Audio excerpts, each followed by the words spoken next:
do an audio test too. Hi guys, we're here. Can we do a quick audio test real quick? Can everybody hear me? Yeah, I can hear you. Hi, can you hear? Yeah, I hear you on this side. Let me pull up the YouTube so we can make sure YouTube hears it. On this side. Okay. Hi YouTube followers. Can you guys hear us real quick? Are you able to hear us? Yeah, can you guys hear me on the Rise app also?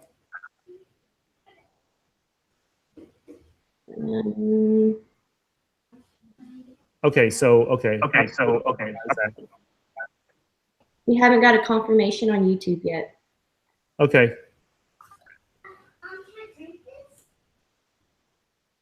So normally what we'll do is we'll type it in, right?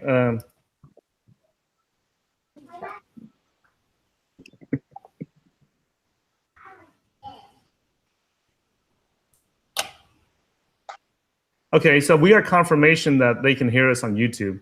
Okay, sweet. So, hi guys. As you guys know, I'm the new intern, Kasey Wynn. And today, in today's broadcast, we have Ty's in with us.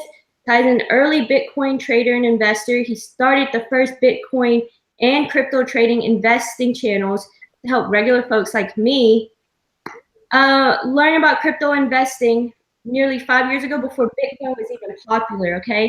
He's the first YouTube channel to tell people to invest in the Ethereum crowd sale.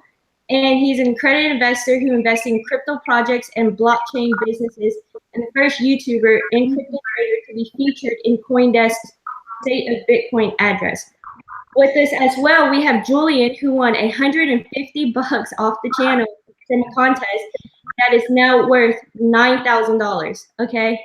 And with this, we're going to be picking Ty's brain and learning about how much money should we take from our savings to invest into crypto. So my question, or what I want to ask is, I'm a recent college graduate, Ty, and I don't have as much money as all the other investors who got into crypto earlier on. How much should I take out of my savings that I have right now to invest into crypto? Okay, that's a good question. And hello, everyone. Hello, Julian. I think Julian is broadcasting from Lagos, Nigeria, from the capital of Nigeria right now. Say hello, Julian. Hi, everyone. It's actually Abuja. Abuja, yeah. Okay, all right. Yes. Okay, Abuja. Okay, so so the reason why I wanted you guys to come on today was because Kasey just got out of college a couple weeks ago, graduated college. Congratulations, right? And you wanted to learn how to invest in crypto, and also you won $150 from us, from our channel, for being the 1,000th subscriber on the Alex Fortin channel a couple years ago when I ran the contest. And we kept the prize money, and he never collected it until this year. What is it, Tina? I want you to buy some straws. The straws are in the, I think, in that cabinet right there. Where? Dad, I want a straw for this. Pour it in a cup. You don't have to use a straw. I grew up in the refugee camp. We had we even had coconut juice to drink. Okay. So anyway, so what I was saying is this, okay, guys. If you're not speaking, please mute your microphone. Okay. So, or you can mute whoever's not talking at the bottom pick, because I'm getting some feedback. Okay. All right. So, okay. So what happens is that whenever you are new to crypto, okay, or new to any investing, you hear a lot of people talk about, like asset allocation, which means that how much of your money should you put into stocks, into bonds, into gold, into metal, into all this other stuff, right? Then you have people who talk about, 10% of your portfolio should be stocks, 5% should be bonds, or whatever all this dumb shit is, okay? And none of that really makes sense when I first started investing, okay, into the stock market and into the Forex, the futures, gold, precious metal, and then now into crypto. None of that stuff really, I was not able to use any of that bullshit information. And the reason why I say it's bullshit is because when you're first starting out with $5,000, $10,000 like you guys are, or just maybe a few $100 like some of our viewers are, or you're just a beginning investor or a trader, you're just a beginner. You don't even know, what do you call that? You don't even know if this is something that you should put everything in, like how much money should you put in? Like if you have $10,000, should you put $1,000 into it? If you have $100,000, should you put $2,000 into it? If you have $1 million, should you put $100,000 into Bitcoin or cryptocurrencies or whatever asset class it is that you want to invest in? And when I talk about asset class, I'm talking about like stocks, precious metals, bonds, real estate. Now cryptocurrency is a new asset class. So how much do you take of your money, of your life savings, or how much do you take of your savings, or how much of your retirement account should be in crypto or any asset class? Okay, that's what we're going to talk about in this particular episode. And how do you know when to increase it? And how do you know how to calculate, like, okay, so you're a college graduate, you're single, Julian, he's a college graduate, and he's got kids, and he's got, a huge family over there. And then he's got a mom, dad that he has to take care of, because in Nigeria, similar to in Asia, where your parents stay with you, you're responsible for taking care of your parents. It's not like in America when your parents get older and you send them off to a nursing home to let somebody else take care of them. Okay, so the culture is different. So because of that, we have to account for that. Okay, so first thing is, before I get started explaining to you guys, right, the first thing that you and Julian need to be aware of is when you're talking to somebody that makes money or is doing has the wealth that you want or want to learn, and you have an opportunity to talk to them like you are with me right now. The first thing I want to remind you guys is that never put yourself below me or below someone else, that just because they make more money or just because they're born of a higher status into royalty or government positions, or because they have more education than you do, right? When you have an opportunity to speak with someone that makes the money that you want to make, you just ask the questions that you need to ask, and you don't give a shit how they feel about it. So I invite you guys to ask me those questions. Don't ask the easy questions like, what kind of Lambo you gonna go get, or what kind of house you gonna go buy. Don't ask any of that stupid questions like that. Ask the questions that will help you get to where you want to be financially. You know what I'm saying? Don't dance around the subject. Don't beat around the bush. Don't try to be nice. Ask the questions that will help you take you to the next level. Right. Just Okay. jump in and ask what we want to ask. Yeah, like don't try to be nice. Don't try to be polite. And I'm telling you guys that because that's what poor people do. They make that mistake all the time, is that they see these people that are wealthy, and then when they finally have a chance to talk to them, they ask for an autograph or some stupid shit, like that. How the fuck does an autograph help you pay your bills or make more money? You know what I'm saying? So don't do stupid shit like that, okay? So ask the questions that you need to ask, right? And sometimes you may not know the right questions to ask. So I'm going to tell you the right questions that you need to be asking, okay? So here's where we're gonna start, okay? And if this is a one-way conversation, right, it won't be beneficial to you guys. If I'm over here just spitting information at you and you're just listening and you're not an active participant in this conversation, you just lost a huge opportunity to talk to someone that can help you take you to the next level. Right. Okay? You're not going to get a chance to talk to Donald Trump or to Will Smith or to Warren Buffett or to Ray Dalio or any of these big guys. You're not. Okay. So when you have an opportunity to talk to a millionaire trader or investor, you need to ask questions. You know what I'm saying? The questions that can help you. Don't worry about the questions that help Kasey or not. The questions that help you in Nigeria. Don't worry about, Julian in Nigeria, the questions that help you, in Houston, Texas.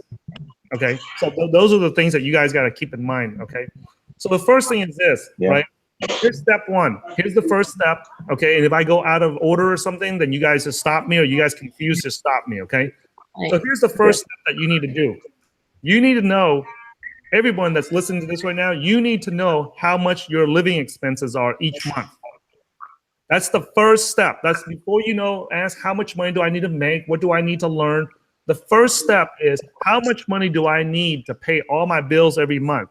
That means that's called your monthly expenses. Okay, so for me, when I was single, when I first started learning how to trade and learning how to invest in the markets, the first thing I did was calculate how much money do I need each month to just maintain my being single, right? If I just live at a very minimum, I need around $1,700-1,800 a month. When I first started, that was in 2006, 2007. That's about 10 years ago. So just sit down and calculate all of our expenses and have it so that we know how much we need a month, no matter what. Exactly. So let's just run through several scenarios here. Okay. So let's just say that right now, when I was single, okay, right? When I was single, the monthly expenses I needed.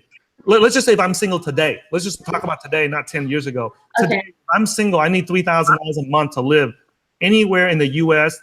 that's not in New York, and outside of the major metropolitan areas, and outside of the democratic cities like New York and LA and San Francisco and places like that. If I live in pretty much any place outside of those major areas like that, the cost of living for a single guy is about $3,000 a month. And to me, that's just enough money to get by. That's just enough money to get a housing, food, utilities like electric, gas, and water, internet, cell phone. Hey guys, I'm on the broadcast. You guys got to keep it down, okay? Or there's no food today, okay? When we do that, guys, right? Now we know how much I need, $3,000 a month, right? So the reason why it's important to know this is so that we come up with investing strategies that match what we need. So people always look for bullshit out here, like, hey, I want to make a gazillion dollars, I want to make $1 billion or whatever. Let's start with something simple. When you're just starting out, you need to start out with something that's simple that you can understand. And then as you progress and mature financially, then you can think of other numbers outside of that. The first number that everyone needs to know is how much money do I need to feed myself and live comfortably. And I'm not talking about like live fancy, just so I can put food, water, electric bills, cell phone, all that stuff each month. So for me, if I was single, it's $3,000. Now that I have a wife and 2 kids, and I have a third kid, my wife is pregnant with a third child right now. I just went from $3,000. You add another $1,000 each month for each kid. So single, I'm $3,000, right? I have each kid. That's another. Each person that you have to take care of and you have to feed, just add another $1,000 to it. So my wife, that makes it $4,000. My first child, that's $5,000. My third child, that's $6,000. And now I have a third one on the way, so I can anticipate that my expenses will increase to $7,000. Right. Okay. So per month, and that's in the U.S. Okay, and that's just enough to live normal. That's not like being fancy, taking vacations, or going to splurge or eating out, 10 times a week or nothing, anything like that. That's just to maintain your cost of living, right? So let's just say for you, Kasey, since you live in the same state that I live in, so the expenses are fairly the same for a single individual, female, that's about $3,000 a month also, right? So if you have a boyfriend or something, I would increase that to about $3,500 to $4,000 a month. If he's unemployed, if he's employed, then you can still keep it at $3,000 a month. Yeah, just to be on the safe side. Yeah, on the safe side. So let's just take a look at Julian, right? So Julian, when I talked to him offline, he said that the average cost for the average pay for a high school teacher that makes each month over there is like $120, $130. Let's just round it off to $150, just to be on the safe side. Okay, Julian, right? So I would say that, depending upon what your monthly income is, let's just round it off to, let's just say $150 to $200 a month, right? Let's just say $200 a month just for you. That's single. Yeah. Right? So now if you add, like if you have wife, kids, girlfriend, mom, dad, whatever it is, you got to add that extra. In the beginning, I recommend you just count yourself only, right? You count yourself only, right? And what happens is you count yourself first so that the math is easy. So you have a good starting point, and then after that, then you can go from there. Okay. So now let's say that you have somebody that's I'm going to use another example because one of the individuals, Chris, that's supposed to be on this broadcast with us, because I wanted to use him as an example also, right? He's from Ecuador, right? And let's say that he needs $400 a month. So it's double yours, right? He needs $400 a month to live inside the US. Hey guys, Daddy's talking on the computer, so you guys keep it quiet. Okay, you guys go there and play upstairs or play on the playground. All right? Okay, can you guys do that? No. Okay, well, if you say no, then there's no food and water for you today. How's that? Okay. You can't spank kids in America no more, you know. So you gotta, you know, restrict them to limit their food and water, you know. That way they'll start listening, you know.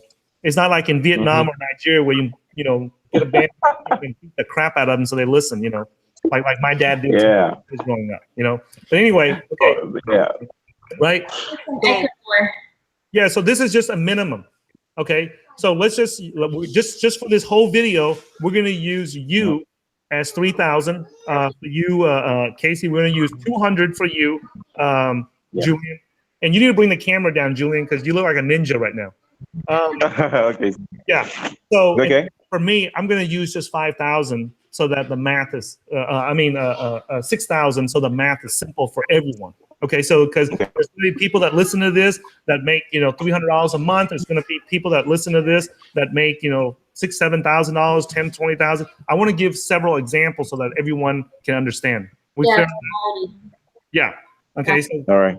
Yeah, so that different people that listen to us from, you know, because, you know, we have an international channel, so people listen to us from all over the world. So I want to, so that they can do the math. And if you guys are listening to this right now, write on the piece of paper your monthly expenses, how much you need. Now, Dolphin134 says, you know, hashtag baller on a budget, right? That's exactly, when you start investing, you got to think of being on a budget, right? You can't be thinking about those Lambos and those moon Lambos, not yet. Not yet. Okay, it'll get there, but not yet. In the beginning, we got to look at realistic numbers. Okay. Yeah. So, and after that, then we can go from there. Hey guys, take that paper over there to the other room, guys. Okay. If you guys don't do it, Daddy's gonna throw all that paper away. Okay. Take it over there and play in the other room. Okay. So. My kids don't, you know, I've trained them not to give a shit about what people say, and unfortunately, they don't give a shit about what I say either, you know. So, yes, it's working, except it's working against their own dad. So, all right. So. Yeah. Okay, so first step is to come up with our monthly expenses. Yeah. Let me hang up this phone here. Okay. Yeah. The first step, guys, when you're listening to this, right? Hold on, real quick. Hold on.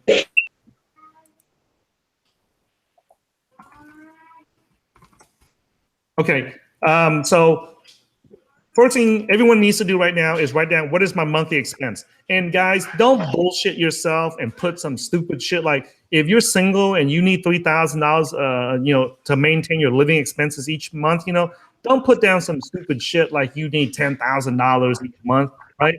Start with what the minimum that you need, okay? And then we'll go from there. Okay, so everybody got that? You guys got that in the chat box? Leave a comment, and then after you guys write that down. This is active participation, guys. You are not going to sit there and listen to this and then just sit there and listen and zone out. Everybody got that, right? Leave it in the comments, guys. Put it in the comments once you write down how much you need, okay? Just put down, leave it in the comments. Let me see some of the numbers that you guys are putting in so that I can have an idea how to explain this stuff to you guys, right? All right, go to the other room, Max. Take your sister to the other room. All right, put down the number you guys need, guys, each month. I want to see the numbers come in so that I can have a better idea how to explain this to you guys. Okay. 400 for Christian. Right. In the YouTube comments. Okay. So yeah, 400 a month for Christian, right? He's the one that's from Ecuador that I was telling you about. It's me, bossy lady. She needs 7,000, you know, because she got kids in Florida, right? So Nguyen Trong in Vietnam says he needs 300. Kentucky Crypto says he needs 2,000. Okay, that's good. Now the rest, I know there's more than just 3 or 4 people watching this at the moment, guys. All right, so Why are you guys not participating, right? You get off your butt and participate, right? So that you guys actually move forward, right? Don't just listen, guys, right? Yeah. You don't become wealthy just by listening. You become wealthy by actually doing, okay? Yep. All right, Yeah. so Jim says he needs 6,000 a month, 5,000 a month. All right, Bitcoin Plug, one of the baddest cryptocurrency graphics artists. You guys need help with graphics artists, check him out, right? So 6,000, 3,000. So you guys, so those are reasonable numbers, guys. So that's what I wanted to see. I don't want some bullshit somewhere somebody puts in 20,000 a month or something, because I know that's fucking bullshit. Okay, even if you live in New York, you know, you don't need no $20,000 a month. And if you do need that, and you are making that right now, you probably shouldn't be watching this video. Okay, this video is not for you. Okay, so 3,000, 6,000, somewhere, that's about right. Okay, so now the second thing that you guys need after you guys figure that out, right, is you have to ask yourself, right, how quick can I get a job? Okay, now, before you guys jump ahead, okay, you guys notice that on this channel, right, it's all about finding financial freedom and quitting the 9-to-5 job, okay? However, if you haven't made that money yet, we have to be realistic. We have to be realistic of where you are currently at and not bullshit yourself. Okay, don't lie to yourself, guys. Don't care. Don't worry about what the other person next to you say. Don't worry about what your friends say. Don't worry about what your coworkers, your classmates say. Don't worry about none of that dumb shit, okay? Because at the end of the day, you are the one responsible for paying the bills, right? For you and your family, and feeding you and your wife and kids and your girlfriend, your mom and dad, okay? Right? Accepting responsibility for your financial wealth is the new counterculture, guys, right? You want to be different? Start accepting responsibility for your money and your wealth, and stop watching LeBron James or Michael Jordan or them other knuckleheads, Ronaldo, you know, on TV, because they ain't paying your fucking bills, okay? Accepting financial responsibility for your finances and your money is the new counterculture. Stop blaming everybody else. Stop being the victim mentality and start having a victory mentality. Be the victor, be the winner. Stop having a loser mentality, okay? Yeah. So the first thing is this, guys. Once you have the number, right, minus 6,000, yours is 3,000, and Kasey's is 3,000, and yours is 200, right? The next thing is how fast can you get a job? That's the second step. Okay. Can you make an income? So I used to coach people how to trade stocks. I used to work in sales. If I needed a job today, I can get a job within like 2-3 weeks. Right? I'm 40, I'm in my mid 40s right now. I have made enough contacts and I've networked with enough people in my life, right? Where now that I'm in my mid 40s, I can reach out to any of my contacts, and within 1 or 2 weeks, I would have a coaching job to coach people how to trade stocks, or I would have a sales job, and all these jobs make me 6 figures. Okay? Hey, stop it, Max. Stop it. Hey, you think I'm joking? Okay? Go to the other room and do that. Right? So the second thing, guys, is how fast can you get a job? Okay? Or produce income. So let's say, Julian, right now, let's say that you got fired from where you're at, or you got fired, and how fast can you go get a job? Right? And you guys are listening to this on YouTube, right? In the live broadcast, go ahead and type in, how fast can you get a job? Right? 1 week, 1 month, 2 months, right? And if you're in your 30s and your mid 40s like I am, you should have an idea. You've been working for a long time. You should have an idea. You've been fired. You know, most people have, 5, 6, 7, 8 jobs before they get into their 40s. So you should already have an idea in your mind how long it takes you to get a job, right? So Dolphin says today, great, right? What about you other guys, right? What about Universal Vibes, right? He says he needs 2,000. That's about 1,500 pounds in the UK, right? So it's me, Bossy Lady says 1 or 2 days, right? Right? So Prod SR says that it takes him about a week, right? So for me, it takes 1 to 2 weeks. I just got to pick up the phone and tell people that, I want to go back to work again. And within 1 or 2 weeks, even right now, every month, somebody's calling me up to come and do some stock coaching or trading for them, or to do sales for them. So every month I'm getting calls like that. So I know that within 1 or 2 weeks, I just got to let them know, okay, hey, I want to go back to work or something, and I'll get a job. Okay. So Crypto Shada says a couple of days if he really wanted to. Bitcoin Plug said a couple of weeks. Christian said a month. Okay. So all of you guys, none of you guys have said anything more than a month.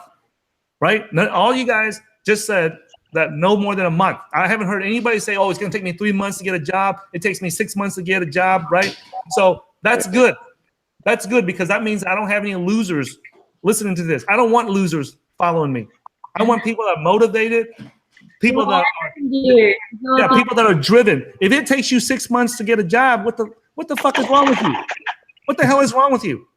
Why haven't you connected with enough people that will put out a word for you to get a job, right? Why haven't you learned a skill that is monetizable so that it can be monetized so that somebody is willing to pay you some money for your skills? Why haven't you done that? Why does it take you 6 months?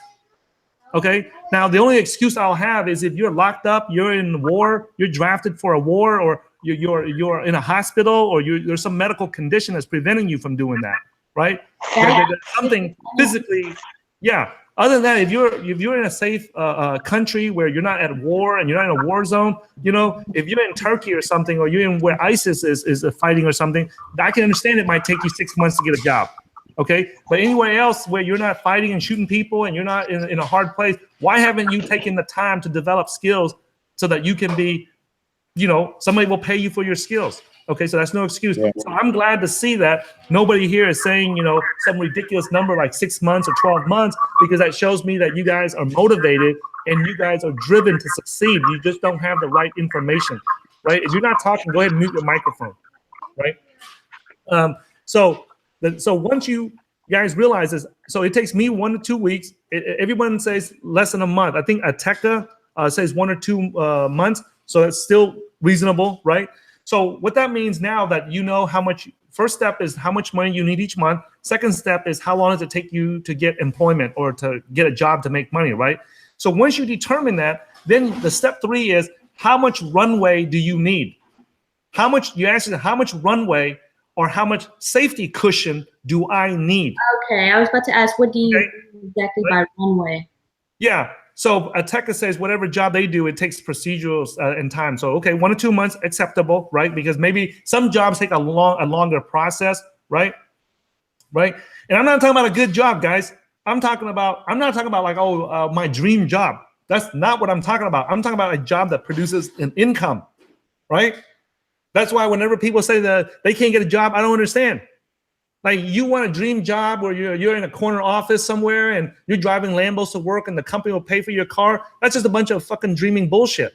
Be realistic in the beginning. When you first start out from the bottom, be realistic so that you can make the right decisions and people can help you with the right advice and the right recommendations. Okay, so first thing, know how much you need to make each month, the minimum. Second thing is how soon can you get employment, or how soon can you create income? And then the third thing that you need to do, okay, the next step after that is you need to figure out how much runway do I need. So for example, when I was single, right, I only had 3 months worth of runway saved up in my savings account. So that means that if I'm single, I need $3,000 a month. I need to put $9,000. $3,000 for month 1, $3,000 for month 2, $3,000 for month 3. Why? Because I need some cushion. I need some safety in case things go wrong, in case I get fired at this job, in case I quit this job, in case I don't like the boss because his face looks funny or whatever, right? I can quit that and go get another job and another source of income. And I have 3 months worth of cushion. I had in English, they call it 3-month cushion, a 3-month runway, a 3-month window. I don't care what you call it, right? You can just call it just 3 months. Yeah. It's simple, right? But you need to have some kind of cushion so mentally, right, you're not stressed out like, oh shit, how am I going to pay the bills next month? You cannot become a successful cryptocurrency trader or investor or any type of investor or any type of entrepreneur if you have to sit there and be stressed out. How much money, where am I going to pay the bills next month? The reason why it took me 4 decades to become a millionaire was because most of that time I was worried about how am I going to pay the bills next month, right? You don't have no mental energy left, right? When you guys might ask, well, how did Julian, win $150 and then he didn't collect on the money? Why didn't he collect his prize or his winning, right, until nearly 2 years later? Because he was so stressed out, worried about how to pay the bills next month, and his family and shit, that he couldn't even have time to collect the money that he won. Right. Right? And it's not like it's a small amount of money. That's a life-changing amount of money for him over there in Nigeria, right? Yeah, that's so true. Yeah. So true. so imagine if you couldn't even collect the money you won from our channel, right? How the hell are you gonna go think about what stocks to invest in, or what precious metal to invest in, or what company to invest in, or what crypto to invest in? You're so mentally stressed out you can't think straight, right? So true. Yeah. So the first thing you gotta do is reduce the mental stress, right? Reduce the mental stress. So the first thing you need to do, right, is determine how. The next thing is, how much runway do I need? So I'm going to use several examples so that you guys know. Okay, so you know, and the listeners, the viewers know. Okay, for me, when I was single, 3,000, right? I need 3 months because I'm confident that within 1 or 2, 3 weeks, I have never been in my life gone more than a month without being able to get a job. Never. So I don't know what it's like to be 6 months unemployed. You know, whenever I hear people say that they're unemployed in America, I'm like, dude, I got like 2 jobs most days, almost every day of my life. How the fuck do you not get 1 job, right? How the hell do you not get 1 job when I've been working like almost 2 jobs every day of my life? So don't give me that bullshit about I can't find a job, right? You know, back in the ghetto where I come from, we say, man, please, okay? I'm not probably saying it right now because I'm out of the ghetto, but back in the hood, we used to say please, right? There's something else we add to it too, but I'm just going to be keeping it PG-13 for now, okay? But anyways, so how much runway do you need? So for you, right? Yeah, for you, it might be different because your dad is willing to help you out with your entrepreneurship, and he's encouraging you like, hey man, don't run and get a job. I want you to build a business. I want you to become an entrepreneur. I don't want you stuck working 9 to 5 for someone else. So you have, you got, hey, even if you put let's say that you're single and you say, hey, I'm going to put 3 months of runway away, but really you have about 6 months worth of runway because worst case scenario, your parents, because you're Asian, your parents have no problem letting you stay with them if you need to. Make sense? So because of that, you have more runway. Same thing with you, Julian, right? Let's say you put away 3 months. You put 200, you put $600 away in a savings account. And worst case scenario, if you're from Nigeria, if you're African and you're like one of our Asian families, you got probably about 5, 6, 7, 8 brothers, just like me and Kasey, right? Because Asian and Africans, they got big families, right? So if if one of your brothers supports your entrepreneurial attempts, then you can add that. You can add those extra few months on top of the months that you have. So let's say that both of you guys, right? You have your parents will let you stay with them an extra 3 months if you need to, Kasey. Let's say your brother or one of your brothers or sisters lets you stay with them for 3 months. If something bad goes, if you lose everything, Julian, then you include your 3 months plus their 3 months. So you have 6 months of runway. You have 6 months of cushion. 3 months from you, 3 months that you borrow from your brother or your sister. In your case, Kasey, you have 3 months, right? You need 3,000 a month, so you put 3,000, 3,000, 3,000. You put 9,000, and you save it there. You don't ever touch that money. You don't ever touch it unless it's an emergency, right? So that when you walk around, you make investing decisions, whether it's real estate, stocks, crypto, precious metals, businesses, entrepreneurship. In your mind, I got some money put away. I got some cushion. You don't want to be desperate like I was when I'm in my mid-30s and all I had was nothing. How long did it take you to understand that this whole time I've been trying to make money, I didn't have cushion? How long did it take me? I had to fuck up several times. I had to screw up several times where when I was young, I didn't know. I just spent whatever I had. I was living instant gratification. The first thing, I think that, to answer your question, even when I came out of my drug incarceration, I was still not having that mindset because I thought I was invincible. I thought physically I was invincible until 2007 when I had my first massive heart attack. And by the way, that's a great question. At what point, the question what she just asked me is, at what point did you realize you needed a cushion or a safety net or some savings put aside? It wasn't until I thought I was invincible. So I was working at the club as a personal trainer during the day. I was training people, and then I was working at the clubs as a club promoter and a club bouncer at night. So I had 2 jobs, right? And what happened was I had a massive heart attack. And when I was laying there in the hospital, nobody came to visit me. Nobody brought me money. Nobody did shit. And so it taught me a few lessons there. And I was so stressed out when I came out, the heart medication, right? The Lipitor, which was the number one selling heart medication in the world. It's the number one selling drug in the world, right? Number one selling. And they had a 20-year patent on it. So a 1 month supply was about $300 in the US.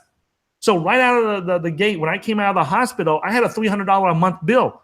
And think about that. The doctor's telling you, you need to take this a cholesterol medication, right? Or else you're going to die.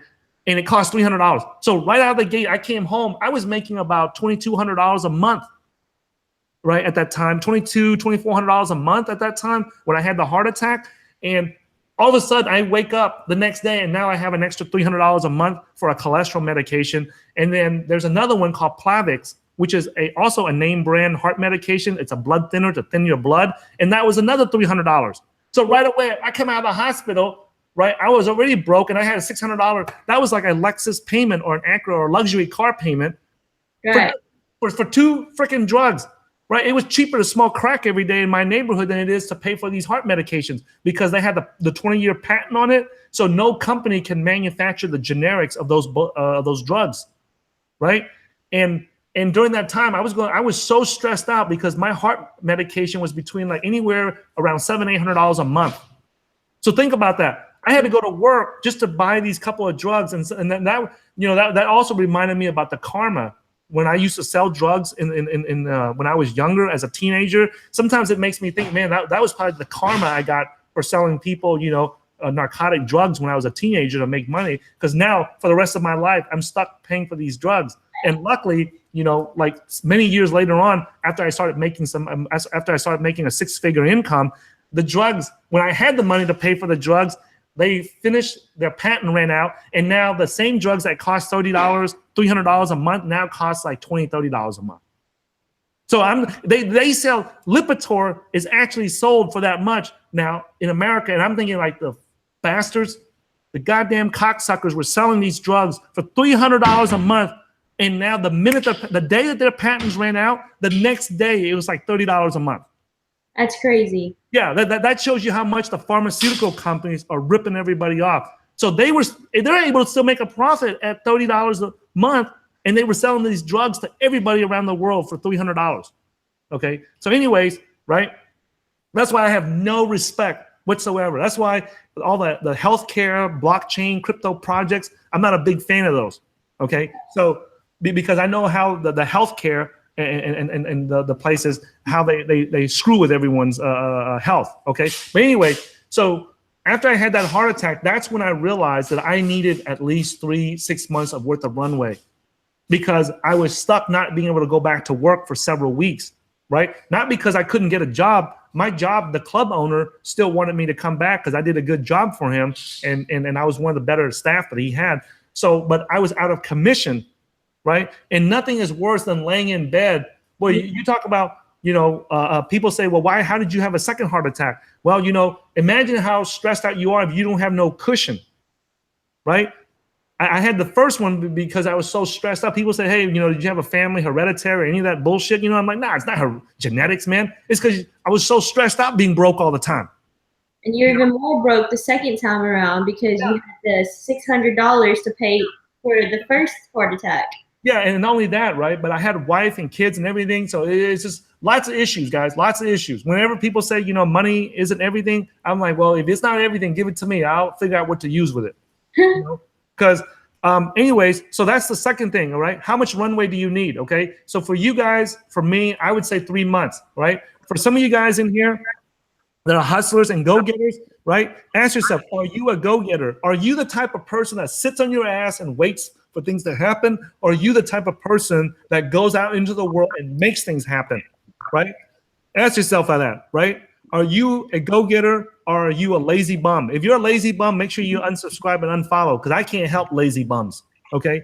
But if you're a go-getter and you know that you're not a lazy ass, right? And you can get it, then put your your cushion, your runway. What do you think? Yeah. So put away 3 months. So let's go. I'm going to scroll back up to the comments here, right? Let's do a few examples right here, right? So Christian says that he needs 400 a month. Well, then he needs to put 400 times 3, right? So that's $1,200. He needs to put that in savings. Well, he's got to do something. I don't care. Go sell the toys that you don't use. Go sell your car stereo system. Go sell the extra couch that you have, right? If you have 2 couches in the house, go sell one of them. You don't need that shit. You only got one ass to sit on, right? Go sell the other couch.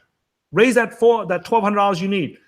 It's me, Bossy Lady. Bossy Lady says she needs $7,000 a month for her and her kids in Florida, right? So the cost of living there is similar to Texas. So I wouldn't be surprised if it was $7,000. Well, then she needs to put $7,000 a month, 7 plus another 7,000 plus another month. That's 21,000. She needs to put that in her bank account and not touch with it. And that's her, emergency, her 911 savings. Okay, and then let's say Nguyen Trong Mun in Vietnam, he needs $300 a month. He needs to take you need to take 300 Trong and put $1,200 in a savings account and not touch it. Even if you meet Beyonce and she wants to take you out and you want to take her out to dinner, you don't spend that money on her. Screw that. Put that aside for you first. Okay. Kentucky Crypto says that he needs $2,000 a month. Take that $2,000 a month times 3 months. That's $6,000. Put that in your savings and don't touch it. Okay. Even if you meet Britney Spears over there and she wants to take you out on a date, you don't spend that money.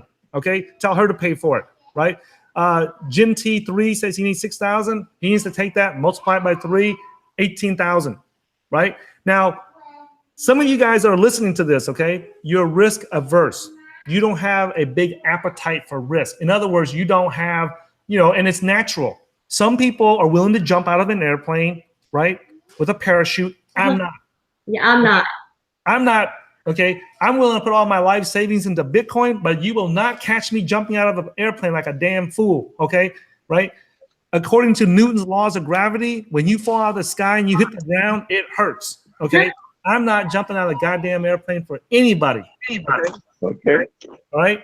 I'm not jumping out of there for 1,000 Bitcoins either. I don't give a shit. Okay.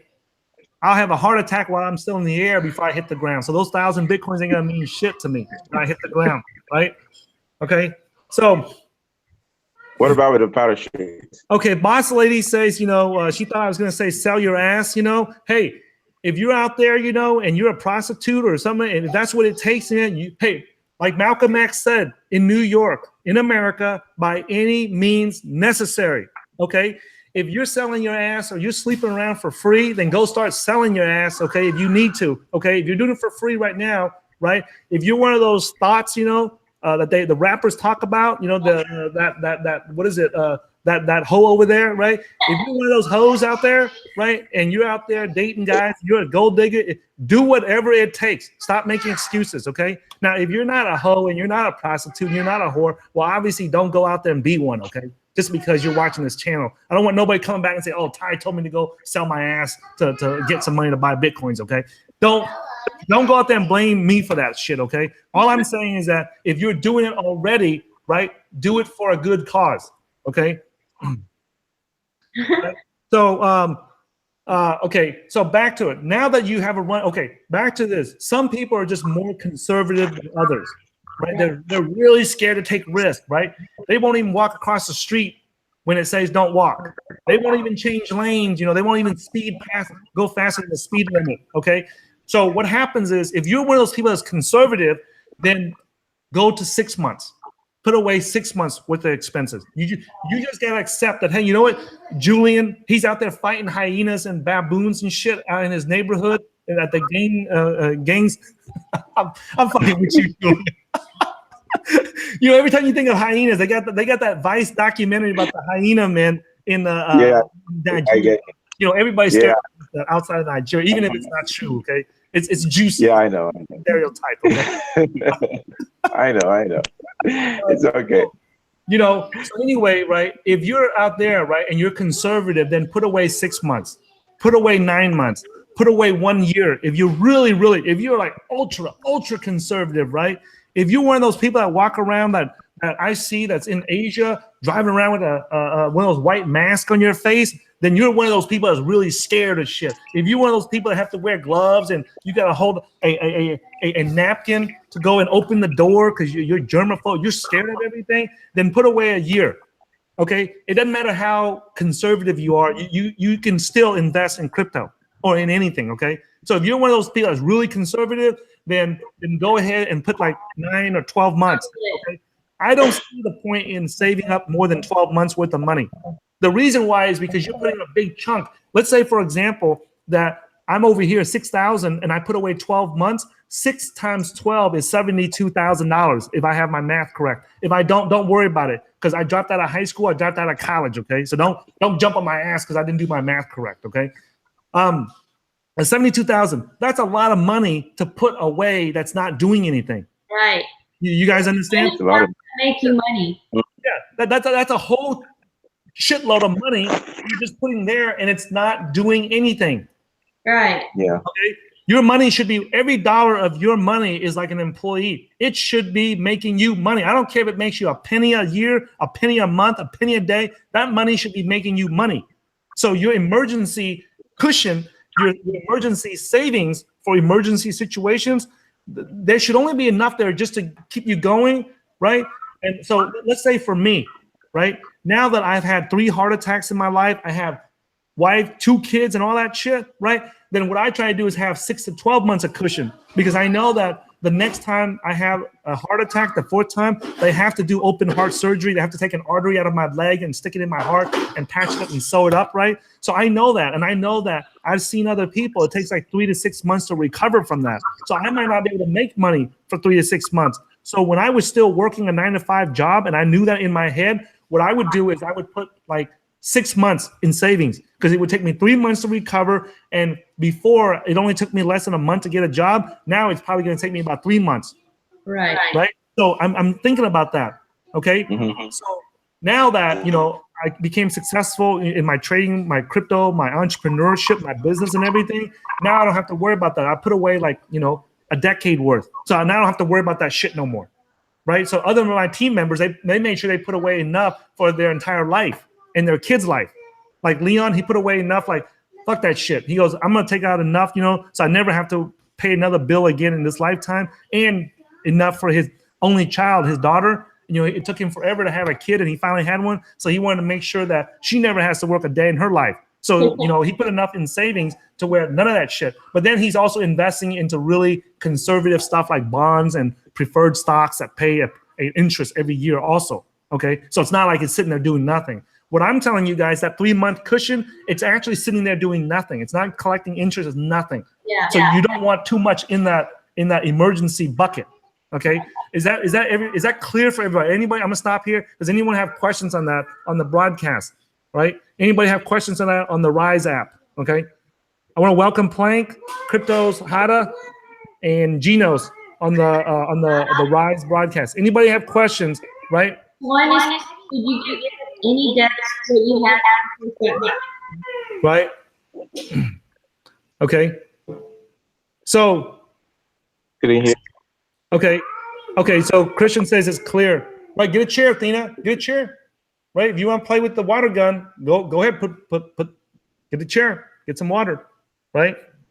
All right. No questions from the YouTube. Okay. So now that we have that runway, that we have that cushion, okay? If you guys are listening to this outside the US, you guys are learning. I'm using different words on purpose so you guys can learn English too at the same time, right? So your runway, your cushion, your safety net, your 911 emergency fund, right? Okay, so then the next thing you do is you start saving up. Right? So we're going to call it 1 month's worth of expenses, okay? 1 month. So for me, 6,000 each month. For you, Kasey, it'll be 3,000. And then for you, Julian, it'll be 200. For Christian there in Ecuador, it'll be 400. For Bossy Lady, that'll be 7,000, okay? So from now on, everything I talk about is going to be in months worth of expenses, okay? So now after you save, you put away your emergency fund, right? You start saving up some money. You start saving up like, let's say that for you, out of that 9,000, Julian, that you won, right? So you would take 200, right? 200 times 3, that's 600. You take that 600 and you put that aside, right? And because I know I've spoken to you offline about your mom and everything, you know, so you may even take 6 months. 200 times 6, 1,200. You put that 1,200 aside, you don't do anything with it. No matter what happens, you know, right? If you can't get captured by the hyena men and you have to pay a ransom or something, at least you got something there, okay? Right? So you put that in there and you don't touch it. For you, right, Kasey, you need to take 9,000, put that aside, okay? Now, after that, right? So after that, right? After that, you take the whatchamacallit, right? After that, the next time you save up 1 month, the next is you save up 1 month's worth of expenses extra, right? So I have 6,000 here, 6,000, 6,000. I got my 3 months for my whole family. That's 18,000. Now the next month worth of chunk, the 6,000 out here, I take that and I go invest it into something. I go invest it into one of the asset classes like stocks, real estate, precious metals, right? And then cryptocurrency, right? One of those, bonds. Okay, now there's like 5 or 6 different asset classes that you can invest in out there, right? Which one do I invest in? That's the next question. You have to ask one, which one do I invest in? Okay, I'm in Nigeria. Which one do I invest in? I'm in, you know, near Houston. I live in Texas. What should I invest in? Real estate, stocks, crypto, whatever, right? Which one do I invest in? That's the next question that you have to ask. Okay. Now, here's how you answer that. Okay. Here's how you answer that. Okay. First one is what's available to me. Okay. What's available to me? Like there's people in Nigeria that's learning how to trade Forex or learning how to trade stocks and stuff. I would not waste my time learning how to do that dumb shit in Nigeria. I would not. Do you know why I say that, Julian? You know why I say that I would not waste time trying to learn how to trade stocks in Nigeria? Because it takes a long time to learn. Yeah, because, well, it's not that it takes a long time to learn, right? If you want to be an active trader, it takes $25,000 minimum. Right there, you're out of the gate. Right there, now you're getting into a fist. You know, you're getting into a fight with one hand tied behind your back. Right? You're at a disadvantage. You don't have no advantage there. Make sense? And the other thing too is I talked to a lot of brokers when I was coaching people how to trade stocks, futures, Forex, options. Like none of the brokers that I talked to want business from Nigeria. They don't want no clients from Nigeria because there's a lot of credit card fraud. It's like one of the highest African countries with fraud, right? With financial fraud. And it's unfortunate because the legit people like yourself, right? Yeah. You can't participate in these financial markets because you got these other idiots in Nigeria that's screwing it up for you and all the other people that are legit. Exactly. Right? Yeah. So true. you don't have an advantage. Like the stock brokers that I get to use that give me tight spreads, good prices, good shares, you know, good liquidity and everything. You don't have access to that. You don't. Yeah. Right? So because of that, you know, I mean, like, you know, it's not that you don't have no advantage there. So you can be the best stock trader, but you don't have an advantage. And the other thing too is that there's no reliable stock trading education in Nigeria that I know of. There's no reliable source of information, right? Because they can just be teaching you some bullshit over there because they don't have to comply with any financial laws of Nigeria or Africa, right? Whereas in the US, in London, in the UK, in Sydney, in places like that, they have very strict financial laws. So they have very strict retail consumer protection to where if somebody was like for us, like for example, like our cryptocurrency investing blueprint, right? We spent thousands and thousands of dollars, right? Like I think that like in 2017, I spent more on lawyers, on legal fees to make sure that our cryptocurrency investing blueprint and our cryptocurrency investing boot camps are compliant with government laws and regulations, right? Than I did paying taxes in my best income years when I was working 9 to 5. Yeah. Okay. So, I mean, I spent a shitload on lawyers, right? It's a lot of money. Yeah, because we don't want to get in trouble. Yeah. Yeah. To protect So you have access to that. right? If you get if you learn how to trade stocks from guys like us, or learn how to trade crypto from guys like us, you know that, hey man, these motherfuckers went through and made sure that they hired lawyers, make sure they're in compliance with government regulations. Like right now, we're trying to get registered with FinCEN, which is the Financial Crimes Enforcement network or agency in America. That's like the police for the financial world in America, and we're registering with them. And then we're also, so that we can get our a money service business registration, and then we're having to apply with each state, and they got to do a background check on us for us to apply for the license. We got to show them that we have $1 million, right? We got to show them all this legal stuff, man, for us to even get the licensing and the registration to run to be able to buy and sell Bitcoins with people on the internet as a business, not as an individual, but as a business, right? So you know that, okay, I know that these guys have to go through all those steps and spend thousands of dollars on lawyers to lawyer up to get qualified.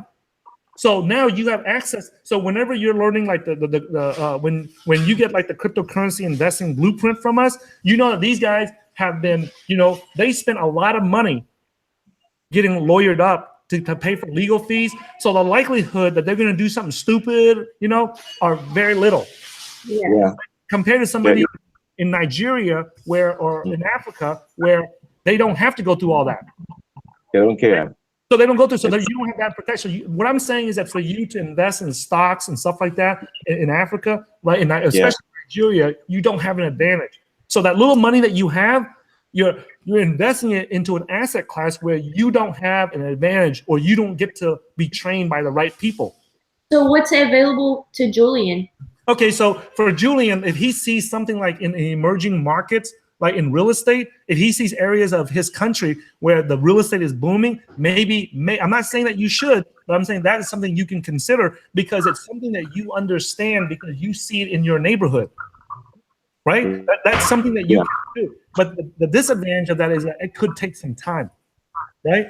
So that's why when you look into crypto, that's a huge advantage, right? Because crypto allows you to have the same advantage in Nigeria as I do in the U.S., as Kasey does in the U.S., as the same as Boss Lady does in Florida, right? You have the same advantage now.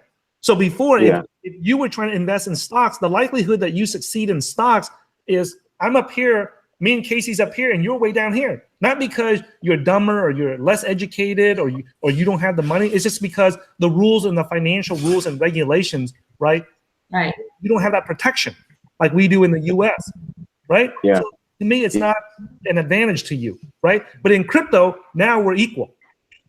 Right. You see that levels the playing field. Right? Yeah. Hey, whatever you do in crypto time, I can do it. Hey, if you buy $100,000 worth of Bitcoin, I can buy $10, right? You buy $50,000 worth of Ethereum, I can buy $5. You see that? So, and the benefits are the same. You still have access to the same markets and the same things that I do. Yeah, crypto actually, it made a lot of sense because crypto actually changed their game. Yeah. It changed the game difference between Forex and the opportunities in the crypto space. Yeah. So the playing field level. Yeah. So what I'm saying is that, invest your money in something that you have access to. Do you have access? So that's the first thing is, do I have access to that? And the answer is not really. And then even if you do, you don't have the same consumer protection that me and Kasey does, or like Boss Lady does in America. Okay. So because of that, it's not a really good, it takes a lot of work. Okay. It takes a lot of work to get there. Okay. So the second thing is this, right? After you decide, okay, so you decide, hey, I have access to the real estate market. I have access to the crypto market to invest my money in. Which one has the potential, right? Which one has if I'm right, if I'm wrong, I just lose 1 month's worth of living expenses, right? But if I'm right, which one has a bigger potential for reward, right? So let's say, for example, you put 1 month's worth of living expenses into crypto, right? And that's $200.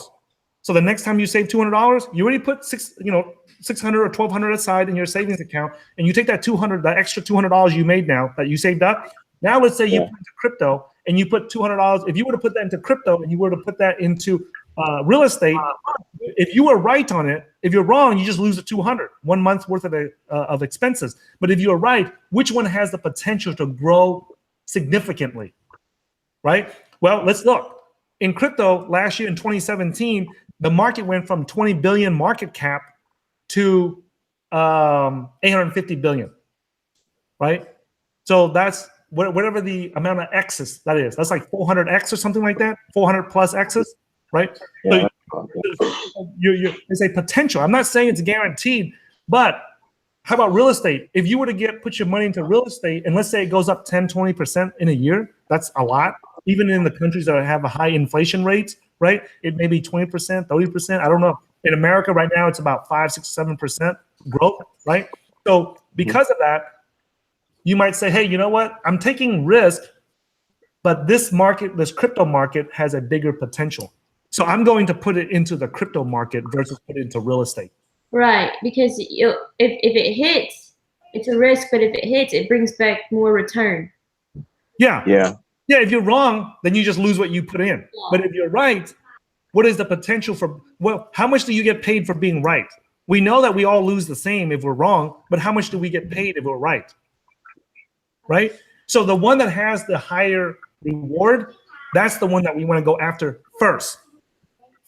Now, some people say, hey, Ty, you know, what if I'm 60 years old and I'm retired, or I'm 70 years old, I'm retired, you know, shouldn't I be a little bit more conservative? No. You only have a few years left on this earth before you go say hello to St. Peter, right? Or to the Buddha or whatever, right? If you only have a few years left before you go say hello to Allah, right? Then you need to take risk. You need to take risk in something that is going to yield you a potential life-changing money or life-changing profit. Not be conservative and go for 2, 3, 4%, right? After you have accomplished it and hit big, like us, you know, like Leon and like us, then you can take your money and go be a little bit more conservative because now you have the money. But if you're starting out, you need to swing for the fences. You need to kick that ball and hope that you win that goal gets you the World Cup. You can't be conservative. You got to make sure that you win that World Cup. You got to make sure that when you throw that ball that you can get a Super Bowl ring. That's what's going to make it. Right? You can't think of it. When you're broke, every chance that you get, you swing for it. You don't try to be conservative. And by putting away that 3 months worth of cushion or that 6 months worth of cushion, right? It allows you to do that. You can afford to do that. You have the mental ability to do that. Does that make sense to you guys? Yes, you're not worried about not having the cushion. Yeah, and you know, there's a lot of people that tell you, oh, you gotta be conservative when you start out. No, you don't. You got every chance you get, every time you get up to base, right? Nobody remembers you when you get to first base. That's not life-changing. When you get up on base to bat and you hit a home run, that's when it changes your life. Right? That's when it changes your life. And when you can afford to, when you're young and you don't have a husband, Kasey, you don't have kids, you don't have no responsibilities, man, every time you go up to bat, you swing for the fences. Right. Right? Julian, you got kids? Yeah. Okay. No. No kids? Yeah, it's just you. It's just you. When I first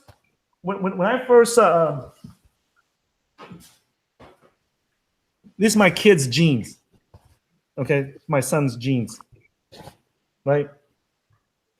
First of all, I don't like the fact that they got all these stupid skinny jeans for all these boys now. Okay. All right. I don't know, man. Like, everybody's trying to make the boys feminine over here in America, man. I don't like that shit. Boys should be men. Okay. Anyways, I agree.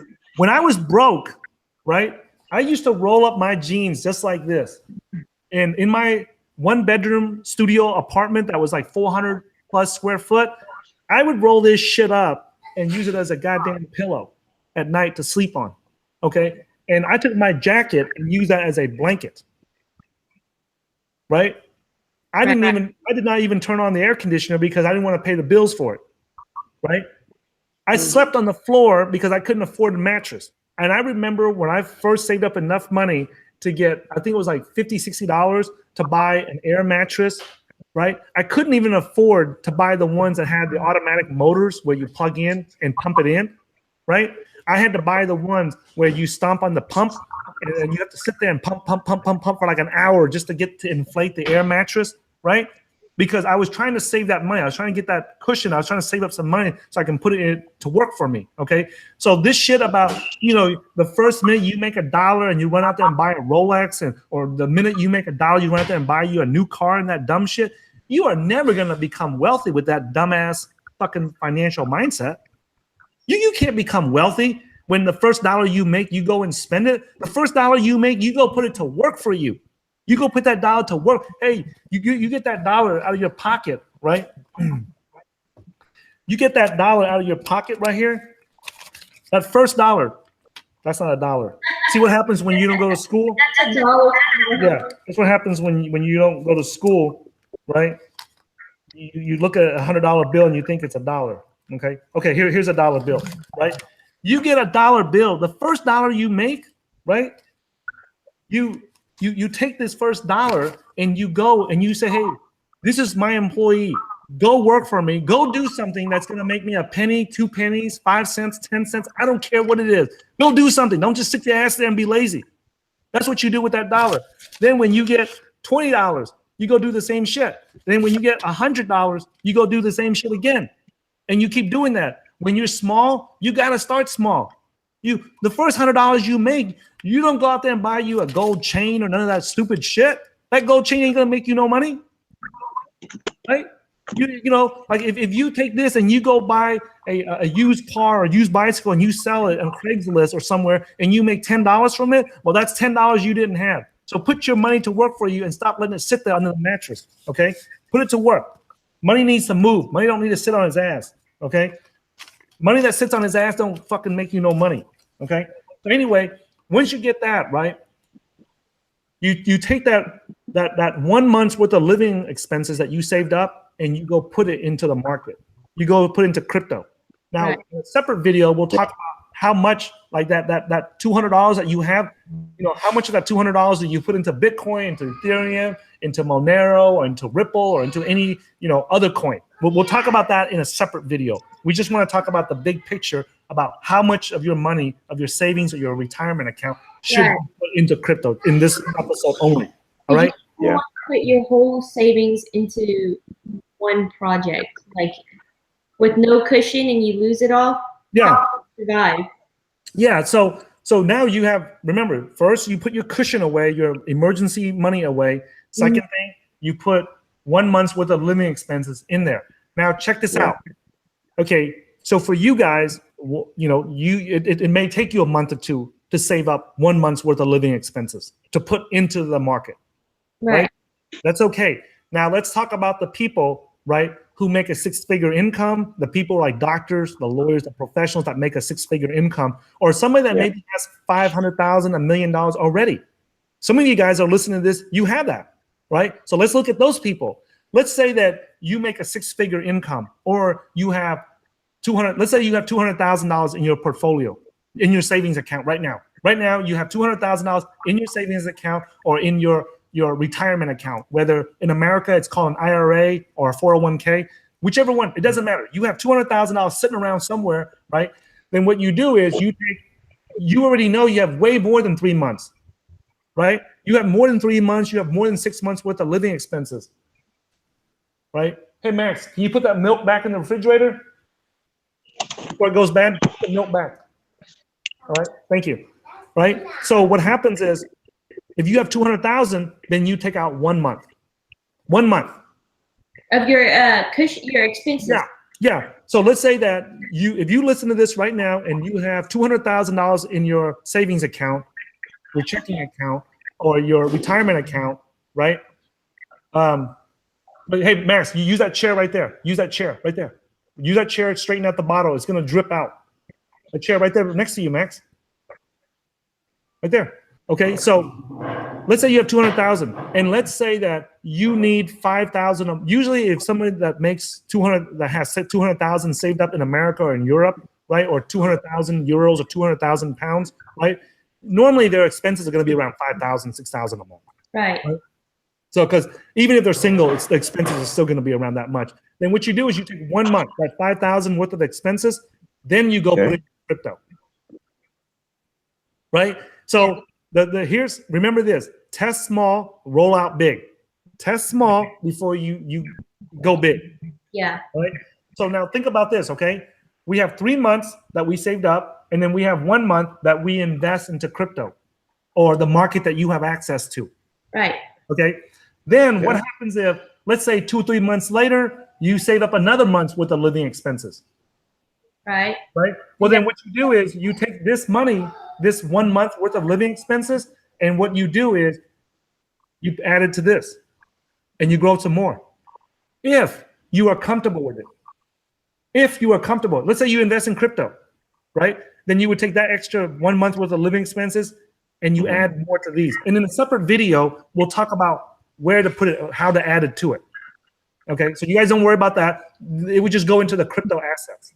Okay, now let's say that you're not sure about this yet. It's only been 2 weeks since you put money in here. Well, then this, you just set it to the side. So now it would just be 4 months with a cushion and 1 month over here in crypto. Right. Right? And let's say that you, in another 2 months, you save up another month, you save up another 200, Julian, and you save up another 3,000 from whatever job that it is that you're doing, right, Kasey? Then you still like, okay, I'm not comfortable with the crypto yet. I'm still new to it. I still need to understand it more, right? Well, then you just put it aside. You don't do anything with it until, or what I would recommend, right, is you invest that extra money into getting educated. So let's say you have 3 months worth of living expenses here. You take 1 month, you put it in crypto, and then now you have an extra month worth of money to do something. You can choose to put it in here, but if you're not comfortable, I would take that and I would invest it into quality education and training about that asset class.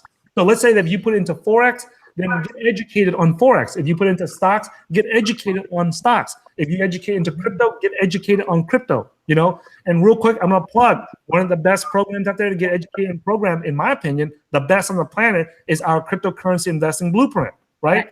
I can say that because I was the one who created it and I know how it helps people. So I can say that with a high degree of confidence that it's a quality education training program. I took my experience in coaching people in the stocks, futures, Forex, options, and built the cryptocurrency investing blueprint. So I'm not pulling out my ass, right? It's not cheap because it's quality training and education.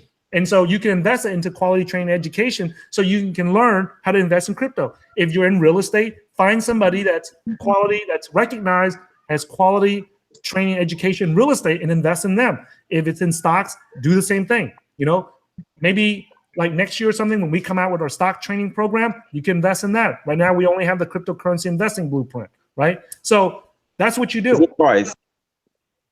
Go ahead, Julian. Is it wise to borrow money to invest? Aside from the money you put aside. Great question. Is it wise? Wait, say that again. I missed it because I was reading. Is it wise to borrow money? Is it wise to borrow money? It just all depends. It all depends. How confident are you in doing it? I mean, I borrowed money to open up my first stock trading account, but I had the mindset that I'm not going to fail at this. I don't give a shit how long it takes me. I am not going to fail, right? It's a do or die. There's no going back, right? You know, there's no going back. See, if you have that mindset and you've done it in other areas of your life, right? Like when I was in powerlifting and I deadlifted 500 pounds the first time, right? It was a do or die. I was gonna get that shit because I saw somebody else do it and then they did it so easy. I was like, I'm gonna get that shit no matter what anybody says. So if you have that mindset, then you can afford to do that. But if you don't have that mind, if you're one of those people that just quits and gives up as soon as somebody says, hey, you're an idiot, Julian, you shouldn't be doing that. You're like, oh, okay. I guess I'll just quit and go try something else. If you're one of those weak people like that, you don't need to go borrow money from people because that's a huge risk. But if you're one of those people that's like, I am going to get this shit, I don't give a shit what anybody says, right? If you have that track record in your life, right?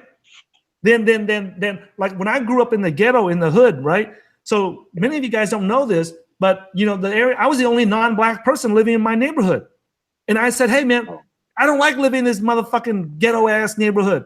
Not because it was all black, it was because it was all poor people. They're all selling crack or smoking crack. And I said, I'm getting the fuck out of here. I will do whatever it takes so that my wife and kids, my girlfriend, when I do have one, don't ever have to set foot in this shit. Yep. Right? So that's, you know, I took a vacation for a week to bring my wife back to my old town, you know, my old ghetto neighborhood. I was driving down, and you know where this is at. I was driving on 7th Street. I know they changed it to Howard Street or whatever, but when I was living there, it was called 7th Street in Port Arthur, right? I was just driving down towards downtown Port Arthur, right? It was getting worse and worse and worse. And my wife said, fuck this shit. Take my ass out of here, man. You work your ass off to get out of here. Bring me back here. I don't want to see that shit, right? It was getting worse and worse, and houses were getting run down and shit, crackheads everywhere. And she said, man, I'm about to throw up, man. Get me out of here. So we canceled our 7-day vacation down there, right? We were there just for 2 days. And after she didn't even get to where I used to live. She was still like 5 miles away. And she's like, get me the hell out of here. I don't even want to be in this city. And we actually left the city and we paid for like 7 days worth of hotel and everything. We only stayed there for like 2 days and we were out of there, right? So it was a shithole, okay, where I used to live. Okay, so after you get that, right, then you start getting educated. That's the first thing, is put your money into it. Get educated. Now, notice I said put your money in there and get educated, right? Because even if you only put $100 in there, what happens is if you don't get started, nothing happens. Right. You got to take the action. Yeah. You know what the average profit is? Your ass. Yeah. You know what the average profit potential is for doing nothing is? Zero. Yeah. I can guarantee you that. You know, my lawyer said that, you know, you can't guarantee people profits. I'm like, okay. I never do, you know. But you know what I can guarantee you? Doing nothing gets you nothing. I can guarantee you that without getting in trouble, right? So, hey, Vention MGTOW, big fan of the Bitcoin Meister. He's over here checking us out. Yeah, you know, MGTOW is like a men's movement in America, right? Men going their own way, I think, is what it stands for, right? Not giving a shit about what, you know, others have to say, women have to say. I'm not an expert in MGTOW. Okay? I don't know that shit. Okay, so but it's just a concept in America that's I don't know where it started from, but it's trending around the world, right? But it's men, you know, living their lives and not conforming to like the traditional way, like you have to go get married, have kids, and all that other dumb shit. If you don't want to, like I want to, right? But there's guys out there that don't want to, and they should not have to conform to what society wants. So that's what MGTOW is, and it's the abbreviation for is MGTOW, and I think it stands for men going their own way. Okay.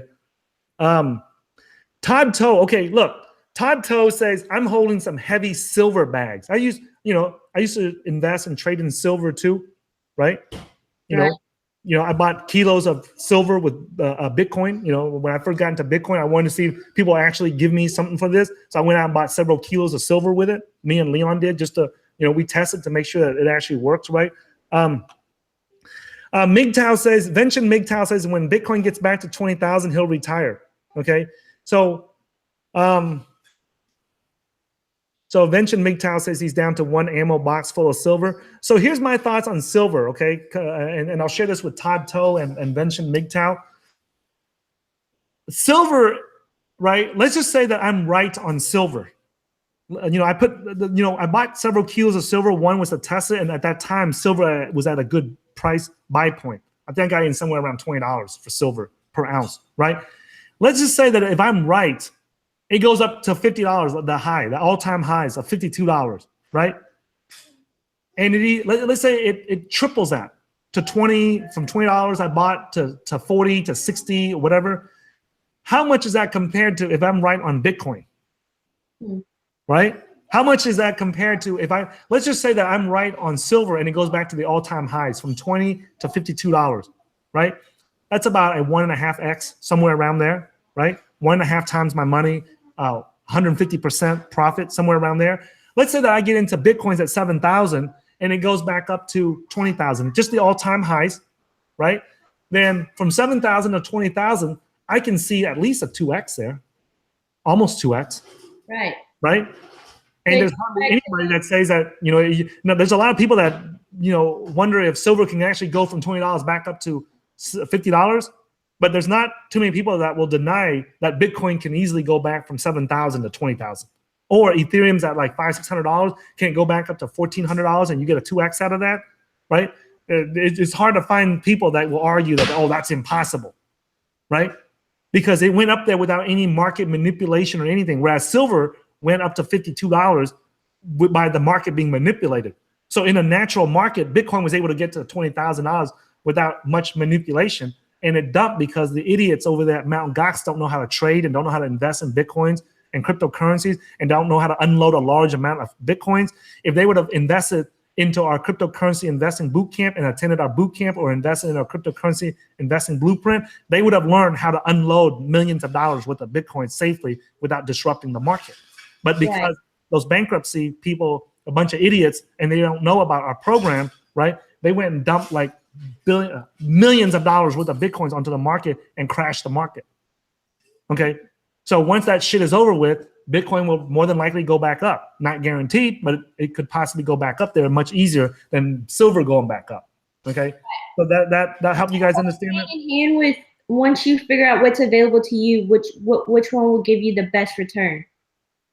Yeah, invest in what, right? So here's the thing, right? Let me see. So any questions about what we spoke about so far, guys? Are you guys clear on how much of your money needs to go into a new investment that you've never invested in before? Yeah. Are you guys clear about the cushion and? Yeah. Is that clear to you, Julian? It's clear, yeah. Okay. Good.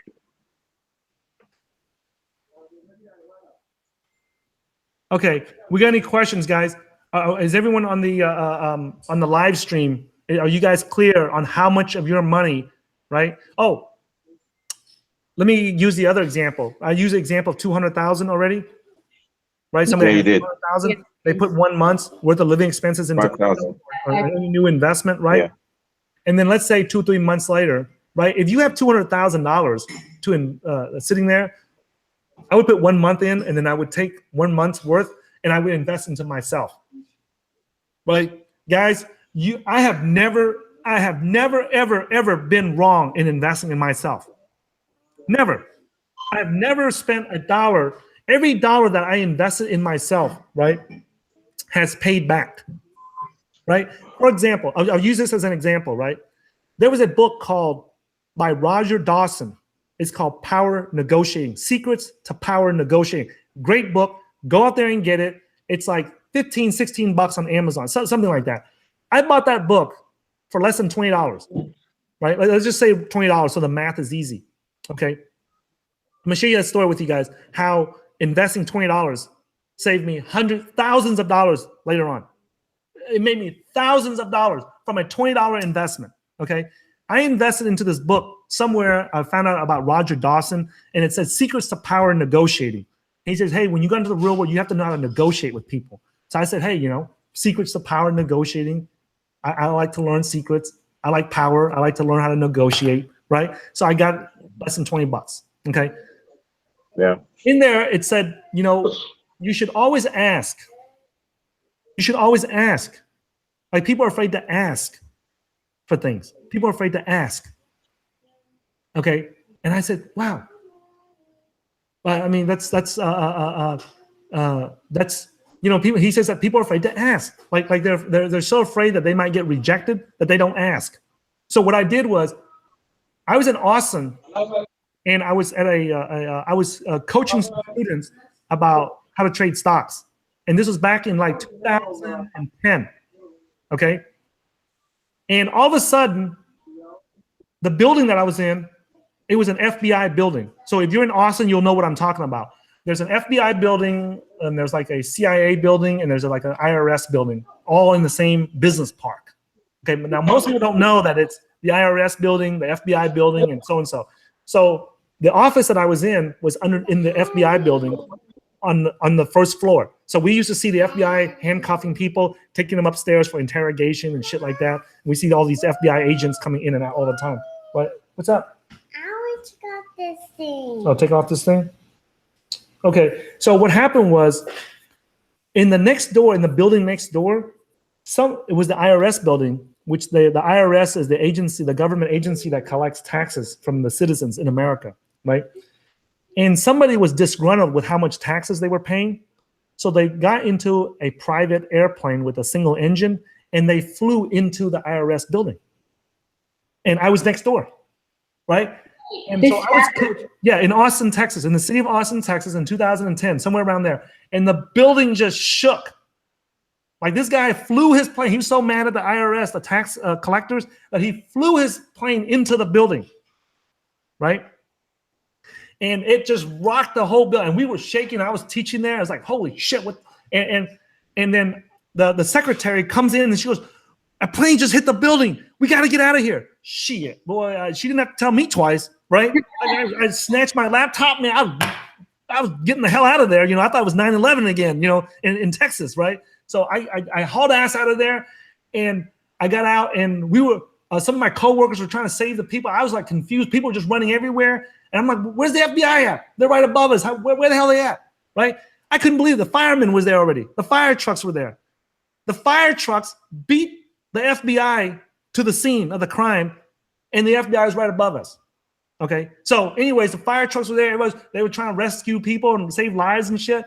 And and then the FBI came out and they said, hey, they want us out of there, and they moved us over to this area. So I went out to the side of the street, and there was a CNN camera crew, I think it was. I forget what, I think it was CNN.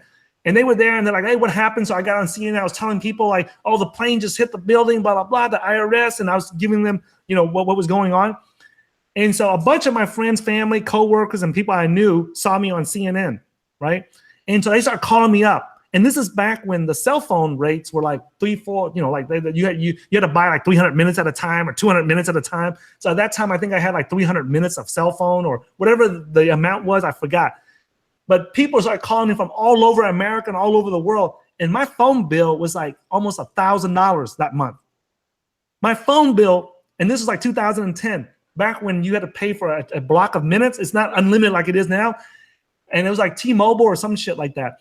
And I had it there, and I was like, crap. I looked at my phone bill. I was like, holy shit, $1,000. You know, it was almost like $1,000, right? And I remember that book I read about secrets of power negotiating to ask. So when I was when I got the bill, I like almost shit a brick when I almost had another heart attack when I got the bill, right? And so I called up the cellular phone carrier, and I said, hey man, dude, all these calls that came in from all over the world because they saw me on CNN. The building got hit by the plane. I was the first one on the news to talk about it, so everybody was calling me about it, right? So you need to help a brother out, man. You know, like I ain't got no freaking $1,000 to pay for this cell phone bill. It's not my fault these people called in to see if I was still alive. You can go to CNN and look for the video, right? So they got on. So they verified. I told them where it was at. They went and verified it, and sure enough, and guess what they did? They took it off. They took out all the phone charges and everything, and they took off like $800, I think, worth of phone charges, right? Wow. Just because I asked them to help me out. Yeah. And so that $20 investment in that Secrets of Power negotiating book got me back like $800, right? Let me pull up my fancy calculator here since I'm a high school dropout here. $800 divided by $20, that was a 40x return on my money. 40x.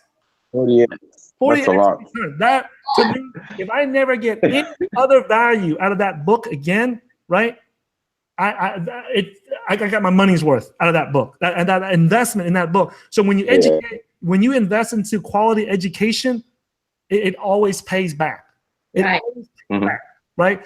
I'll give you another example. Right?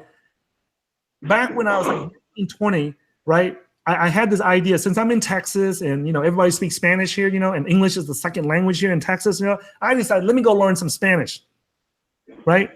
And so there was this program from Miami-Dade County College or some community college, right? And it was like 35, 37 VHS tapes, videotapes. And this is back, you know, before you guys, Kasey, you might not remember what a VCR or VHS tape is, right?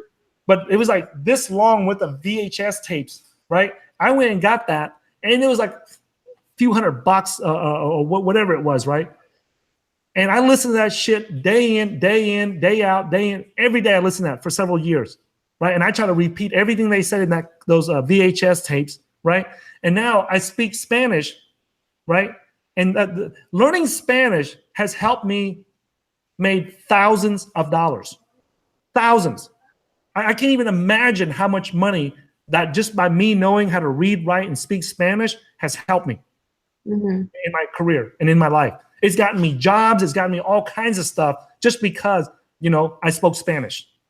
Okay, I made thousands of dollars at every one of my jobs just because I knew how to speak Spanish to people, to customers, right? So how much does that few $100 investment in the Spanish course end up helping me? What is the ROI? What's the return on my investment in it? So anytime you invest into quality education, right, and you use it, it always pays back. Yes. Always pays back as long as you use it. Right. If you don't use it, obviously it doesn't pay back. But if you use it, right, then it pays back. Okay. Doomy asked if we can, if he can buy the cryptocurrency investing blueprint with cryptocurrency. Absolutely. We are a cryptocurrency company, guys, right? We're not one of those fake ass cryptocurrency companies that say, oh, we're finally accepting Litecoin now 5 years later, right? God damn it. Litecoin's been out for 5 years. Why did it take you so long to accept? We accept any cryptocurrency. You can pay with Dogecoin. You can pay with Bitcoin Private. You can pay with Ripple. We don't give a shit. We are a cryptocurrency company. We accept cryptocurrencies. You know, if it's in the top 100 or 150 of the cryptocurrency coin market cap, we will accept it. Okay? So, you know, every day you got some comment, oh, well, you know, so-and-so accepts crypto, you know, so-and-so crypto blockchain company accepts cryptocurrency payments now. And I'm like, please, man. Like, how the hell you call yourself a blockchain company and then not accept cryptocurrency as payments? Like, to me, that doesn't even freaking make sense. Like, to me, you're lying and you're full of shit when you do that. Yes. You're a fake ass crypto company. If you've been a crypto company for 5 years and you just started accepting crypto as payments right now, you're full of shit. You're not a real cryptocurrency company. Okay, if you're a real cryptocurrency company, you would have accepted cryptocurrency as payments already from day one, right? Matter of fact, we hate it when we accept credit cards. We hate credit card payments. We would rather accept Dogecoin for our cryptocurrency investing blueprint or our programs long before we accept credit card payments, before we accept cash, before we accept gold. We will take Dogecoin or Bitcoin Private or Ripple or Litecoin, or Particle, or Pivx. We will take any of those coins long before we even take gold, ounces of gold coins. Okay? Why? Because we have control of it once we accept it. Okay? So, all right. Hope that answers your question, Doomy. Let me see. So not moving, the trick is to get the Fed while not being the squeaky wheel. I don't know what the hell that means. You know, hey, here's the thing, guys. Our channel is about making money in crypto and about making life-changing money, life-changing profits, guys. Our channel is not about conspiracy theories.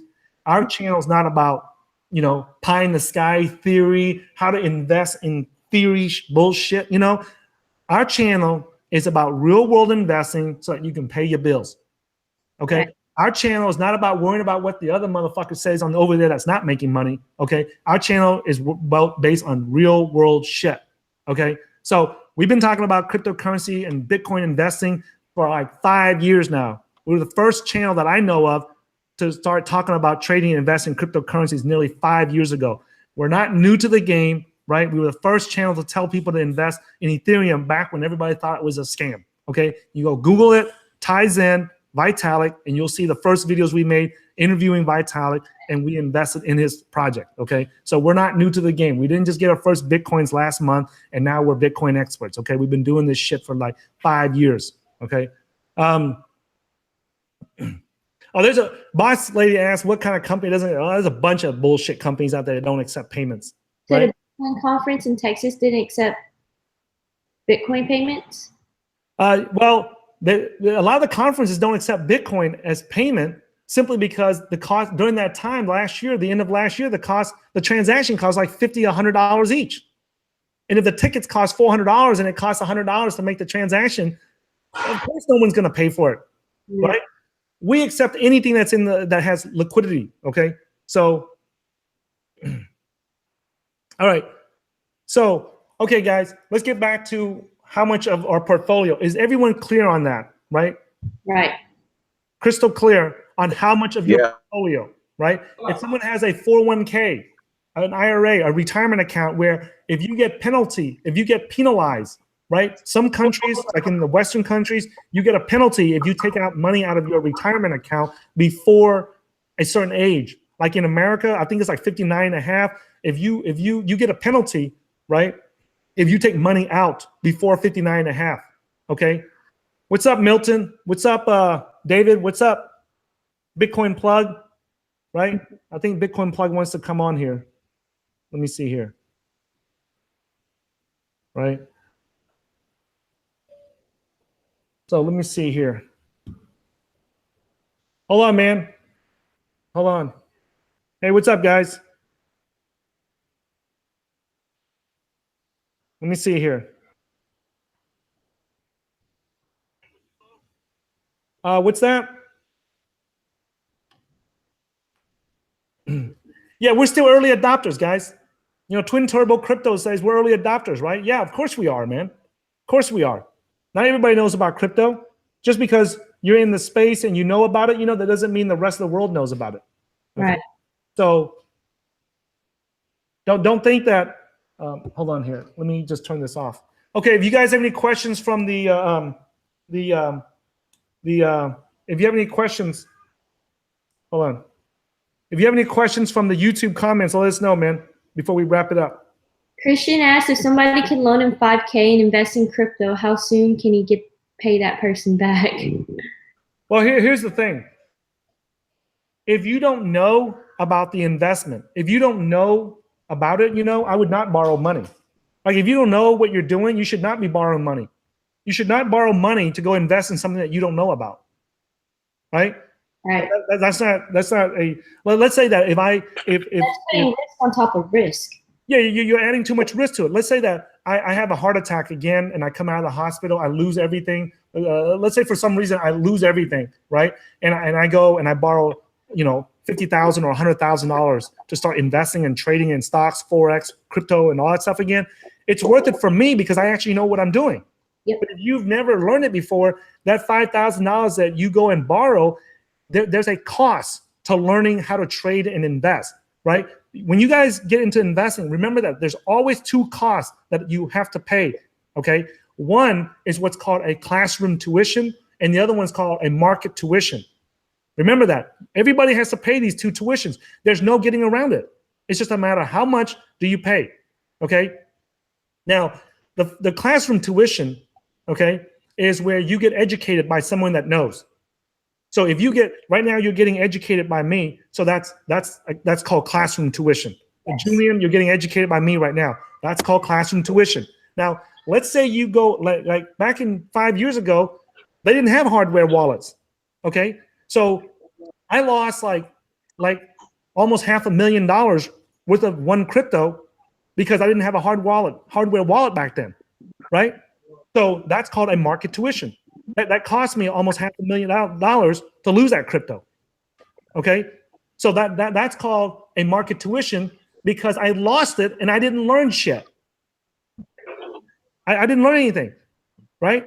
So when we lost 5,000 here, like when we lost money at Cripsy, the exchange, the altcoin exchange that came out before Poloniex, right? When we lost money there, what did we learn from it? We didn't learn jack shit other than, you know, be careful. We didn't learn. We did not become better traders. We did not become better investors. All we knew was that, hey, man, you know, we lost money at the place, right? So you know, next time don't put a lot of money in the exchange, and the minute you get there, make the trade, then move your money back out right away, right? So that's all we learned from it. But did we learn how to do anything else in trading or investing? No. So we spent all that money. We lost all that money for nothing. So that's what we call market tuition, right? So we paid a shitload of money to get educated in crypto investing. We didn't learn jack shit, right? So at least like the money, like the first formal education I ever got was I invested $5,000 to have some experienced trader teach me about trading. Now that was a good investment because these guys actually knew what they were doing. They educated me on how to manage risk, how to calculate risk, how to put orders in, how to do all. I learned a shitload. It was worth way more than the 5,000 that I put in. It was, man, before then I didn't even know how to buy a stock. Like I had to read hundreds of books on how to buy and sell stocks, and I still didn't know how to go out into the real world and buy an actual stock. Like, just show me, right? I kept going around to all these workshops and these seminars, and I said, hey, show me how to buy a stock. Like I do all this technical analysis, on all these charts and newspapers and online and everything, but how do I actually buy a stock? And the guy showed me, he goes, okay, well, you log into this right here. Back then, he was using a software called Terra Nova, the broker, right? And he goes, okay, you go in here. Well, just go ahead and tell me what stock you want to buy, right? And I said, okay, let's try to buy Microsoft. And he got on the computer, he logged in, he goes, so you type in the symbol MSFT for Microsoft right here, and that right there, and you see where it says the buy button right there. You click on that, right? And then it says how many shares do you want? Let's just do it with 10 shares. And then 10 shares.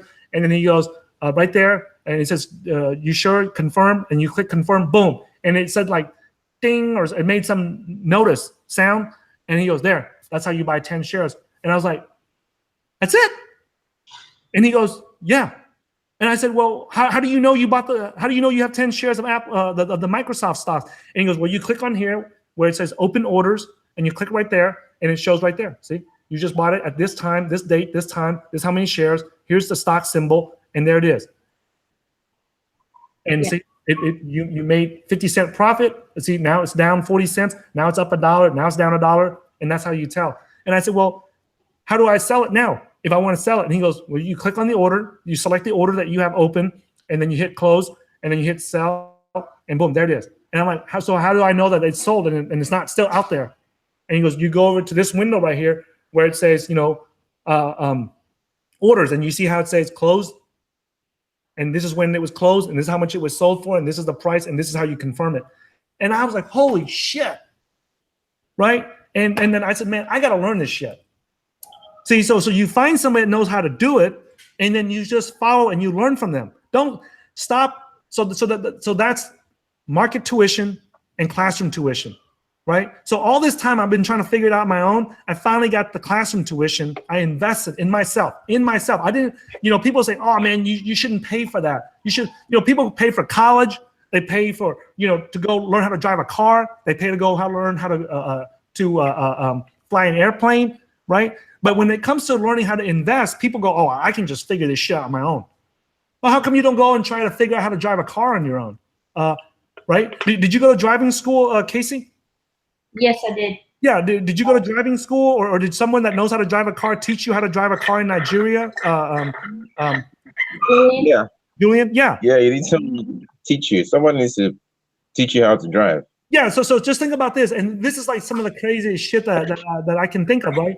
Is that whenever somebody goes out there, right, and they want to learn how to speak English in Nigeria, they go get educated on it. If you want to go learn how to drive a car, you get educated on it. If you want to learn how to drive fly an airplane, you get educated on it. You want to go how to be a doctor and cure people and treat people, you go get educated on it.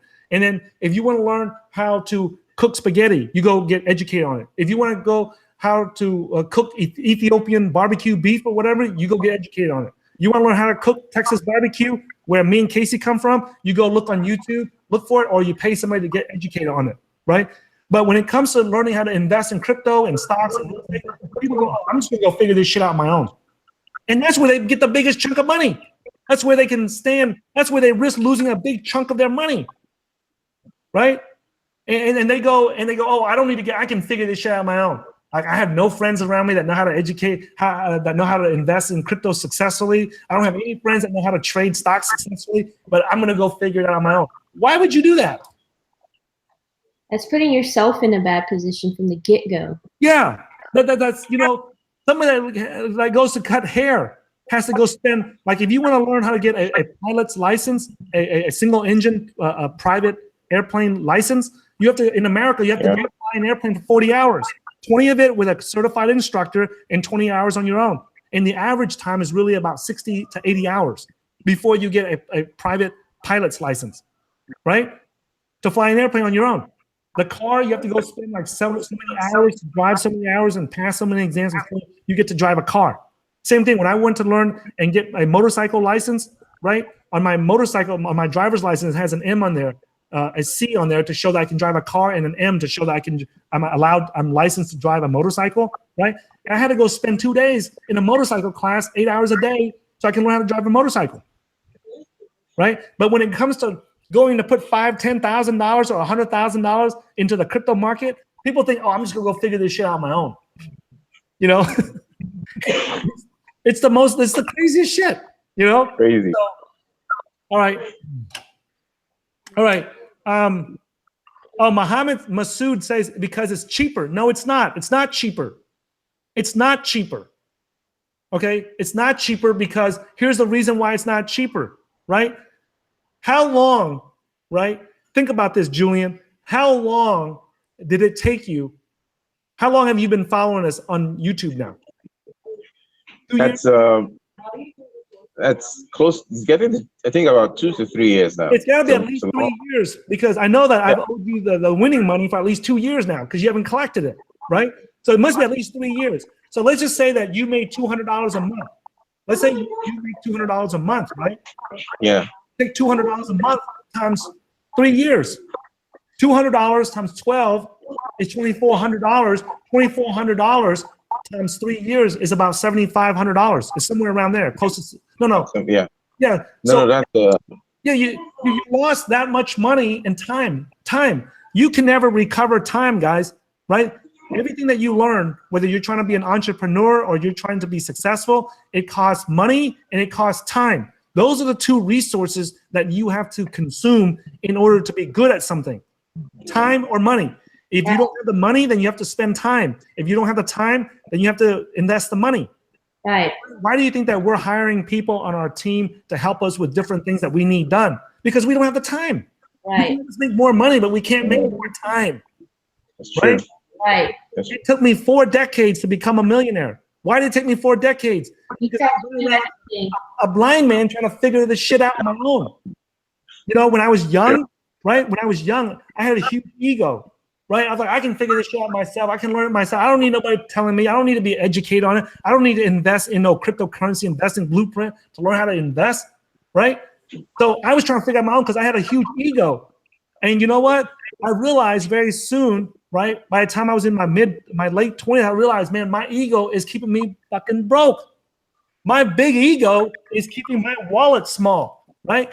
And I realized, you know what? If I let go of my ego, my wallet will get fatter.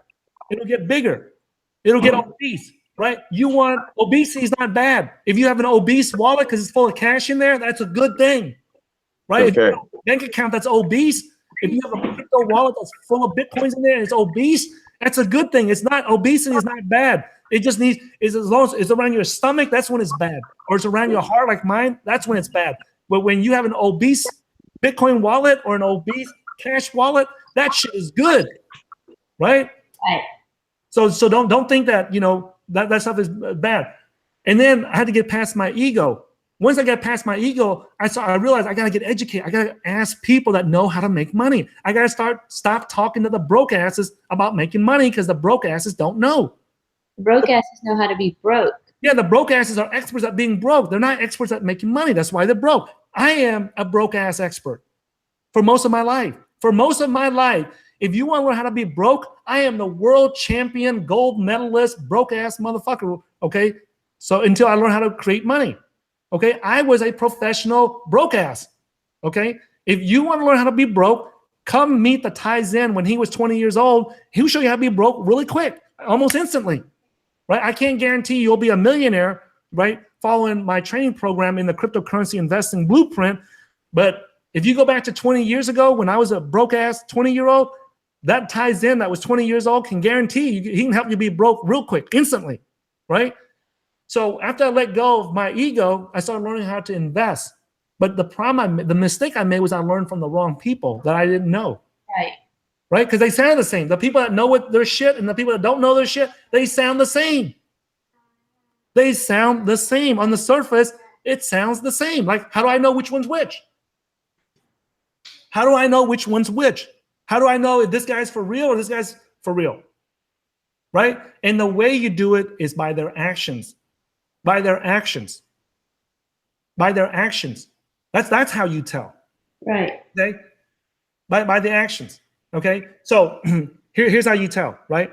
If you look at my channels earlier, in the early videos I did like nearly 5 years ago, I'm saying, hey, you know, if you guys like this video, you know, donate here, donate some Bitcoins here, donate some Litecoin here and shit. We don't do that shit no more. We haven't done that shit in several years. Why? If you guys want to donate to our channel because you like what we do here, donate to Julian, donate to Kasey. We don't need your donation. And it's not because I'm cocky or because I'm arrogant. It's really because we don't need it. Julian in Nigeria needs it more than I do. Kasey needs it in Houston, near Houston, more than I do. She's a college graduate, right? Those people need it more than I do. You know, David over here trying to build a business in LA, right? He needs it more than I do. I don't need your donations, okay? So when you got channels out there, do you really want to listen to somebody that is still taking donations? When they've made it. If they're successful, they're financially successful, why are they still asking for donations? Why are they still accepting donations? What a great point. If they're successful, why are you accepting donations? I don't need your donations. Give it to Kasey, give it to Julian, give it to David that's on the Rise app right now. Give them the donation. Don't give it to me, right? I'm telling you, don't give it to Leon. Don't give it to anybody on our team, right? If you say, don't give it to me, don't give it to David, don't give it to Leon, because we've already made it. These people that haven't made it, go help them, right? Why would you want to learn from somebody like that? If they made it and they're still accepting donations, is that the kind of people you want to learn from? If they didn't make it, if they are financially successful, why are they still accepting other people's donations? They shouldn't be accepting donations. They should be giving out donations. They should be giving out their knowledge. They should be giving out their time to people, right? Right. Does that make sense? Like that doesn't even make sense to me. It does. It does, yeah. That's a good point and way to look at it. Right? Yeah. You know, the other thing too is that the other thing I would look at is that why are you still messing with nickel and dime ass shit? In other words, like there's trading stuff that, yeah, it makes you $5, $10, $50, but if you've really made the money, you don't have time to be dicking around with shit like that. Yeah. That's true. You know, we're making big trades. We're making big investments. We don't have time. Like if you tell us a strategy that makes $50, why would I pay attention to that shit for? Right? The fact that whenever you hear somebody talking about they've been successful on YouTube, whether it's in crypto and stocks or anything, and you talk to them, hey man, look, I got this deal that can potentially make us $10,000 each, or in a year, or $50,000 each. Why do they even give a shit about that? Why do they even, if they're still worried about making $10,000, $20,000, $50,000, that lets you know where they're at. Exactly. Right. Right now, our goal is trying to crack $1 billion. We're not trying to worry about making $1 million anymore. Mm-hmm. Right? So who do you want to listen to? The people who are pushing it. Yeah. Those who have the real stuff. Yeah. Who has a lead that money. If you see them talking about, like, you don't see us analyzing charts going, oh, like if you go from here to here, you can make $20 or $100. We ain't got time for that shit. We pay more in taxes. We pay more in taxes each day, each hour than that shit. Yeah. So you have to ask yourself, like, why? I mean, there's clues. Success leaves clues. Bullshit also leaves clues, right? Right. Reality leaves clues. Success leaves clues. So look for the clues of success, right? Right. If you see guys broadcasting, like the only time you see them broadcasting is every day after 5 o'clock, what does that tell you? They work. They have a job. They broadcast during the they day. work. Yeah. That's a clue. That's a clue. Right? That's a clue right there. Success leaves clues. Failure leaves clues. Right? Right. Just think about it. You guys have seen me broadcast on here at 8 o'clock in the morning, at 8 o'clock at night, at 12 o'clock in the daytime, at 12 o'clock at night. I don't give a shit because I'm free. I am free to do it whenever and however I want. Another clue is when you see people worried about what other people say, right? When you make enough money, you say whatever the fuck you want. You don't like it, go fuck yourself. You know what I'm saying? I don't give a shit because I'm not under anybody's I'm not responsible to anybody. I'm not under somebody's control, right? I can say what the fuck I want to say. And if you don't like it, go fuck yourself, right? I don't give a shit, right? And you got some people out there, they still worry about, oh, if I say this, I'll lose subscribers. Why? Why are you worried about losing subscribers for? If you're making money trading and investing, I don't give a shit if I lose half my subscribers because they don't make me money. I don't give a shit because I make my money from trading and investing in crypto. I make my money from trading and investing. I don't make it from, how many followers I have. What does that have to do with anything? How's my followers have anything to pay my bills? Yeah. You see what I'm saying? Success leaves clues, right? So, are there questions in the question chat? I haven't seen questions lately. Okay, what's the question? No, I haven't seen any lately. What's that? I haven't seen any questions lately. Okay.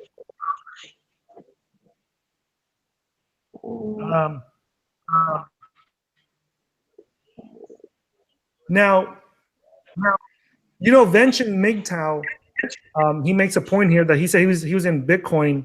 He was a Bitcoin zealot back in 20. Vincent MGTOW is actually someone that I was aware of that was into Bitcoin. Like you got a lot of these clowns that just got Bitcoin last year, 2 months ago. But Vincent MGTOW actually been in Bitcoin for a while. Okay, so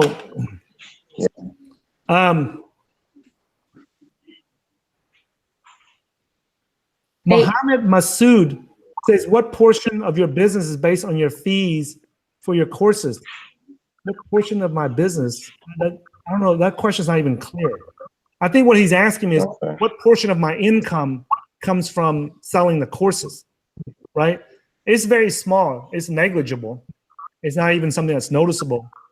I mean, the majority of the income that I make is from cryptocurrency trading and investing. So if that's what your question is, I would say that the products that we sell make up less than probably 1%, less than 0.5% of our what we make. I don't do the exact math because it's so small that I don't pay attention to it. There's certain things that you just don't waste time paying attention to because it's too small to be paying attention to. Right. So, hey, Dunlap makes a good point. I'm so tired of being broke. Do something about it. Yeah, you do something about it. How long have you been tired of being broke? Right? How long have you been tired of being broke? Do something about it. Don't sit there and watch Game of Thrones or The Walking Dead and say that I'm tired of being broke. Okay? When I got off of work as a personal trainer, when I got off of work, or I worked anywhere, I got off of work at 5 to 6 o'clock. I spent that time until midnight researching how I can grow financially. Every day I was striving to be the Tizen that was better than the Tizen of yesterday, right? I didn't strive to be the same Tizen. If you're tired of being broke, right, and 6 months later, your financial vocabulary is still the same, then you deserve to be broke. You deserve to be broke because you are not doing anything, right? If I ask Kasey right now, right, to just give me 10 words, 10 financial words, vocabulary that she knows today that she didn't know 2 weeks ago, I'll bet you she'll be able to tell you, right? Because she's improving. She's improving every day to become financially more intelligent, right? Yep. Than she was 2 weeks ago, than yesterday, right? Yep. The knowledge I learned today, I learned it while you're learning it today, and it's going to be put into use to become financially stable. So all that you're listening about today, use it to not become broke anymore. You know what I mean? Now you know, okay, sit down, how much expenses do I need a month, okay? And then you go and calculate your cushion, and then you go and save up enough, and then when you have enough and the expense, go invest it in something that's available to you. Yeah. If you walk away today, you should have learned like 6 new vocabulary words in finances, in money making, right? Runway, financial runway, safety net, right? Backup, emergency fund, right? And I showed you guys how to calculate it. I showed you guys how to calculate. I showed you guys what portion of your portfolio, how much to allocate towards new investing stuff, right? So you learn a lot in this video. You learn a lot. Yeah. If you watch this video, you will learn so much more to improve your financial well-being and your financial health than watching the goddamn World Cup or the Super Bowl. You can watch Michael Jordan. He ain't gonna do jack shit for you. You can watch Ronaldo kick 20 field goals, right, to 10 goals or whatever. You ain't gonna change your financial life one iota, one bit. Okay? Nothing. You listen to this video and you just calculate those 2 or 3 numbers that you need to know. So in your head, you can go out there and calculate that, right? That's huge. That's you're one step further. How big of a step? It might be 1 inch. It might be 1 centimeter. It might be 2 centimeters, but it's one step closer. And it's one step, and it's 1 centimeter away from being broke. Okay. It's 10 centimeters away from being broke. And you keep doing that every day, then pretty soon you're 1 kilometer away from being broke. And now you're that much better. Okay. So don't think that a little bit, invest in yourself, get educated. If you don't have the money to invest into our cryptocurrency investing blueprint, that's fine. Invest your time. Okay. But if you have a few $100,000 and you're trying to figure out this crypto stuff, why are you trying to figure it out on your own? Why are you not learning it? Where you learn it from us, learn it from somebody else, learn it from somebody that's already done it. Why waste time trying to figure it out on your own? Okay. Right. So, some people say, it's too expensive or whatever, If you think about it and you do the math, right? We pay to our CPA, to our certified public accountant, a licensed accountant, $100 an hour. Minimum. I don't know of any accountants that charge less than $100 an hour for an accountant to look at our taxes so that we can pay more taxes. I mean, so we can pay taxes to Uncle Sam. We have to pay somebody $100 an hour to look at what we're doing, right? And if that person spends a week reviewing our taxes, that's 40 hours, that's $4,000. Right? In just 1 week. Wow. To make sure that we do our taxes correctly. Okay? Think about that for a minute, right? And you complain, if you go to our lawyers cost anywhere from $300 an hour all the way up to $1,200 an hour, depending upon what legal issue that we're dealing with, right? So when we hire a lawyer, a securities lawyer, right, to review our cryptocurrency investing blueprint, right, it costs thousands of dollars because they got to watch 4 days worth of videos to make sure that everything we do and say in there is compliant with government regulations, right? So are we throwing money away? Are we spending money? No. And that's the thing that you guys got to get away from is the idea of spending, right? I'm not spending thousands of dollars and wasting thousands of dollars on lawyers. I am investing into myself. I'm investing into our intellectual property. I'm investing into our curriculum to make it the best. If we want the undisputed best Ferrari level, Lamborghini level cryptocurrency investing training program on the planet, we are going to invest in it to make sure that it comes out that way. So we don't look at it as spending money or throwing money or wasting money. We look at it as investing into ourselves, our company, our team, and into our customers to make sure they get the best product available. Right? Does that make sense? It's an investment in ourselves and our company. Okay. So it's not just throwing money away. Okay. So. Okay. Are there any last questions over the top? Because I know there are a lot of questions in the chat, but like Ty said, he doesn't like to veer off course.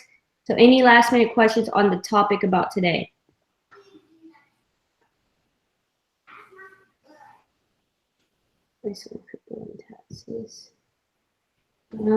Mohammed Masood asked a relevant question here. He asked, are you day trading, swing trading? Are you holding? Are you investing in ICOs? It's all of the above, bro. It's all of the above. Those are different investing strategies, and that's something that we cover in the cryptocurrency investing blueprint, but I'll talk about it real quick. You should, it's like in real estate. Should you buy and sell houses? Should you rent out houses, buy a house and rent it? Should you invest into apartment complexes? All this stuff. These are all investing strategies, guys. And the strategy depends upon your personal needs, okay? Your personal needs. My personal needs are different from yours because you just came out of college 2 weeks ago, and it's different from Julian's personal needs, right? Because he's in a country, in a city where the financial opportunities are a lot, investing opportunities are not as regulated as where we come from in the US. So that depends upon you. I don't tie myself down and say I'm a day trader or a swing trader or a long-term investor or whatever. I look at the opportunities in the market, and I have day trading. I know how to day trade. I know how to swing trade. I know how to position trade. I know how to invest in ICOs. I know how to invest in pre-sales, right? So these are all tools that's in my belt, right? Yeah. And I look at the market, I look at what my financial goals are, and then I determine which one of these tools I use, right? So when I talk to Kasey and she tells me, hey, I want to build a business, I want to be an entrepreneur, I want to get to $1 million by the time I'm 25. At the same time, in the cryptocurrency space, I also want to put some of my small savings into crypto and put it to work for me while I'm trying to become an entrepreneur and build my business.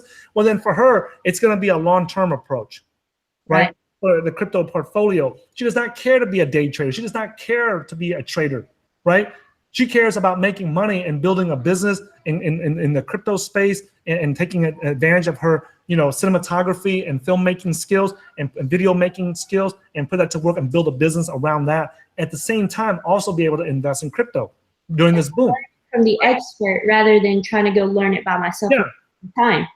So in her case, she's going to focus on building a blockchain-based business or a crypto-based business, and then put a portion of her money into crypto and let it grow for her, right? Put her money to work for her while she's building the documentary and the film business. Okay, so all right, okay, all right, guys. So there's no questions left. You have any questions there on the Rise app, guys? David, you have any questions? All right. All right, guys. I have one question. Okay, what's up, Julian? Coming from Africa, it's actually quite difficult to see blockchain companies you could get involved in. Oh, because time out. Okay, that's a limiting belief. That's a limiting belief. That's a negative limiting belief. Why is it a negative limiting belief? Right? Because it's not positive. It's not that belief, that idea that you just said. I'm going to stop it because I don't want it to spread like a cancer. That's a limiting belief, right? That's a belief in your head, and you're saying that, oh, there's not a lot of opportunities to build a blockchain business, or there's not a lot of opportunities to get involved with a blockchain business because I'm from Africa, right? I'm in Texas. I'm in the U.S. I'm in a different time zone, a different country than you are. And thanks to the internet, we're connecting and talking as if you're sitting here right in front of me. Right.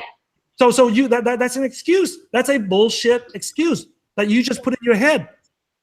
Stop saying that to yourself. And if you're listening out there, erase that from your memory as if you didn't hear that, because that is a limiting belief that you put in your mind. And if we let it spread out to our viewers, that's going to spread to my viewers' minds and it's become a cancer.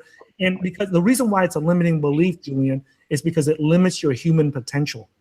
Okay. You're not going to get off your ass and do what it takes to succeed because you believe it won't work. Right. Right? If I listen to all the other jackasses in my ghetto that told me that, hey, you're never going to do well, you're not white, you're never going to become successful in America, right? You're a refugee, right? You don't have a high school education, you don't have a college education. If I listened to all those cocksuckers tell me that, I'd still be in the ghetto. I'd still be selling crack. I'd still be hustling on the streets. I'd still be stealing bicycles and trying to make money off of them, right? But because I chose not to, I read Unlimited Power by Anthony Robbins, and I listened, and I realized that our mentality creates our reality. So if you believe, right, that you cannot build a successful blockchain business in Nigeria, you're right. You're absolutely 100% correct on that. And if you believe that, yes, I can build a successful blockchain business from Nigeria, even despite all this fraud, and Nigeria is known for all these frauds and financial frauds and scams, I'm going to show people I'm legit. I'm going to show people that I can build a legitimate company that people can trust in, right? You're still right. But which belief serves you? Which belief helps you get from where you're at to where you want to be? The belief that goes, I can't do it, or that's not going to work, or that can't happen, or the belief that, yes, I can do it. I need to learn how to do it. I need to invest in figuring out how to do it. I need to talk to people that are successful about it. I need to connect with them via Skype. You can't say that no one's going to help you. No millionaires or no successful business people or no successful traders or investors can help you, or no successful entrepreneurs can help you. Look what you did. I told people, right? Hold on real quick. Somebody's knocking on my door.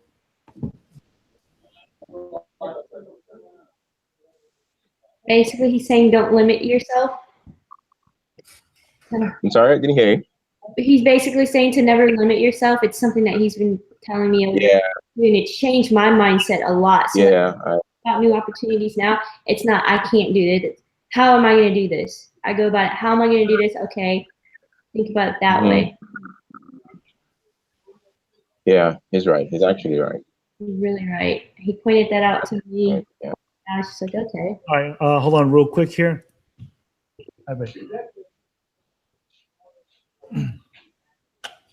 Okay, so do you realize that was a negative limiting belief, Julian? Yes, I do. Okay, so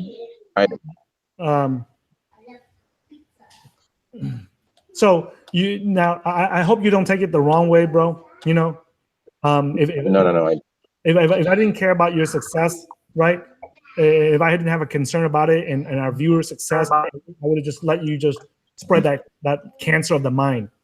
Okay, but I'm not going to let that, because I spent 4 decades already eradicating the viruses and the cancers of the mind that holds us back. Okay, so I'm not going to let you do that to yourself, and I'm not going to let my viewers do that to themselves either. Okay, so.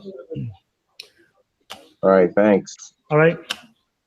Hey guys, do me a favor when you guys are listening to this live stream, guys. Don't waste time talking about other cryptos. Like, I'm not even going to say the names. Okay, don't waste your time saying names of different crypto to try to pitch it or try to pump it on our live stream. Okay, I'm not going to tolerate that. Okay, so right, stick on the topic. The topic of this is, how much money should I take from savings or and put into crypto? Okay. So, all right. No questions. So this would conclude our live stream for today. Yeah. For sitting on. And if you guys love the content that we are posting lately, it's always right. Give it the thumbs up, subscribe to our channel, tell your friends about our channel. You want to follow us on social media, it's all below in the description box. And we appreciate you guys sitting and learning with us and learning from the great straight shooter Ties in. Okay. All right, thanks for having me here, guys. All right, this will conclude our live stream for today. Thanks, guys.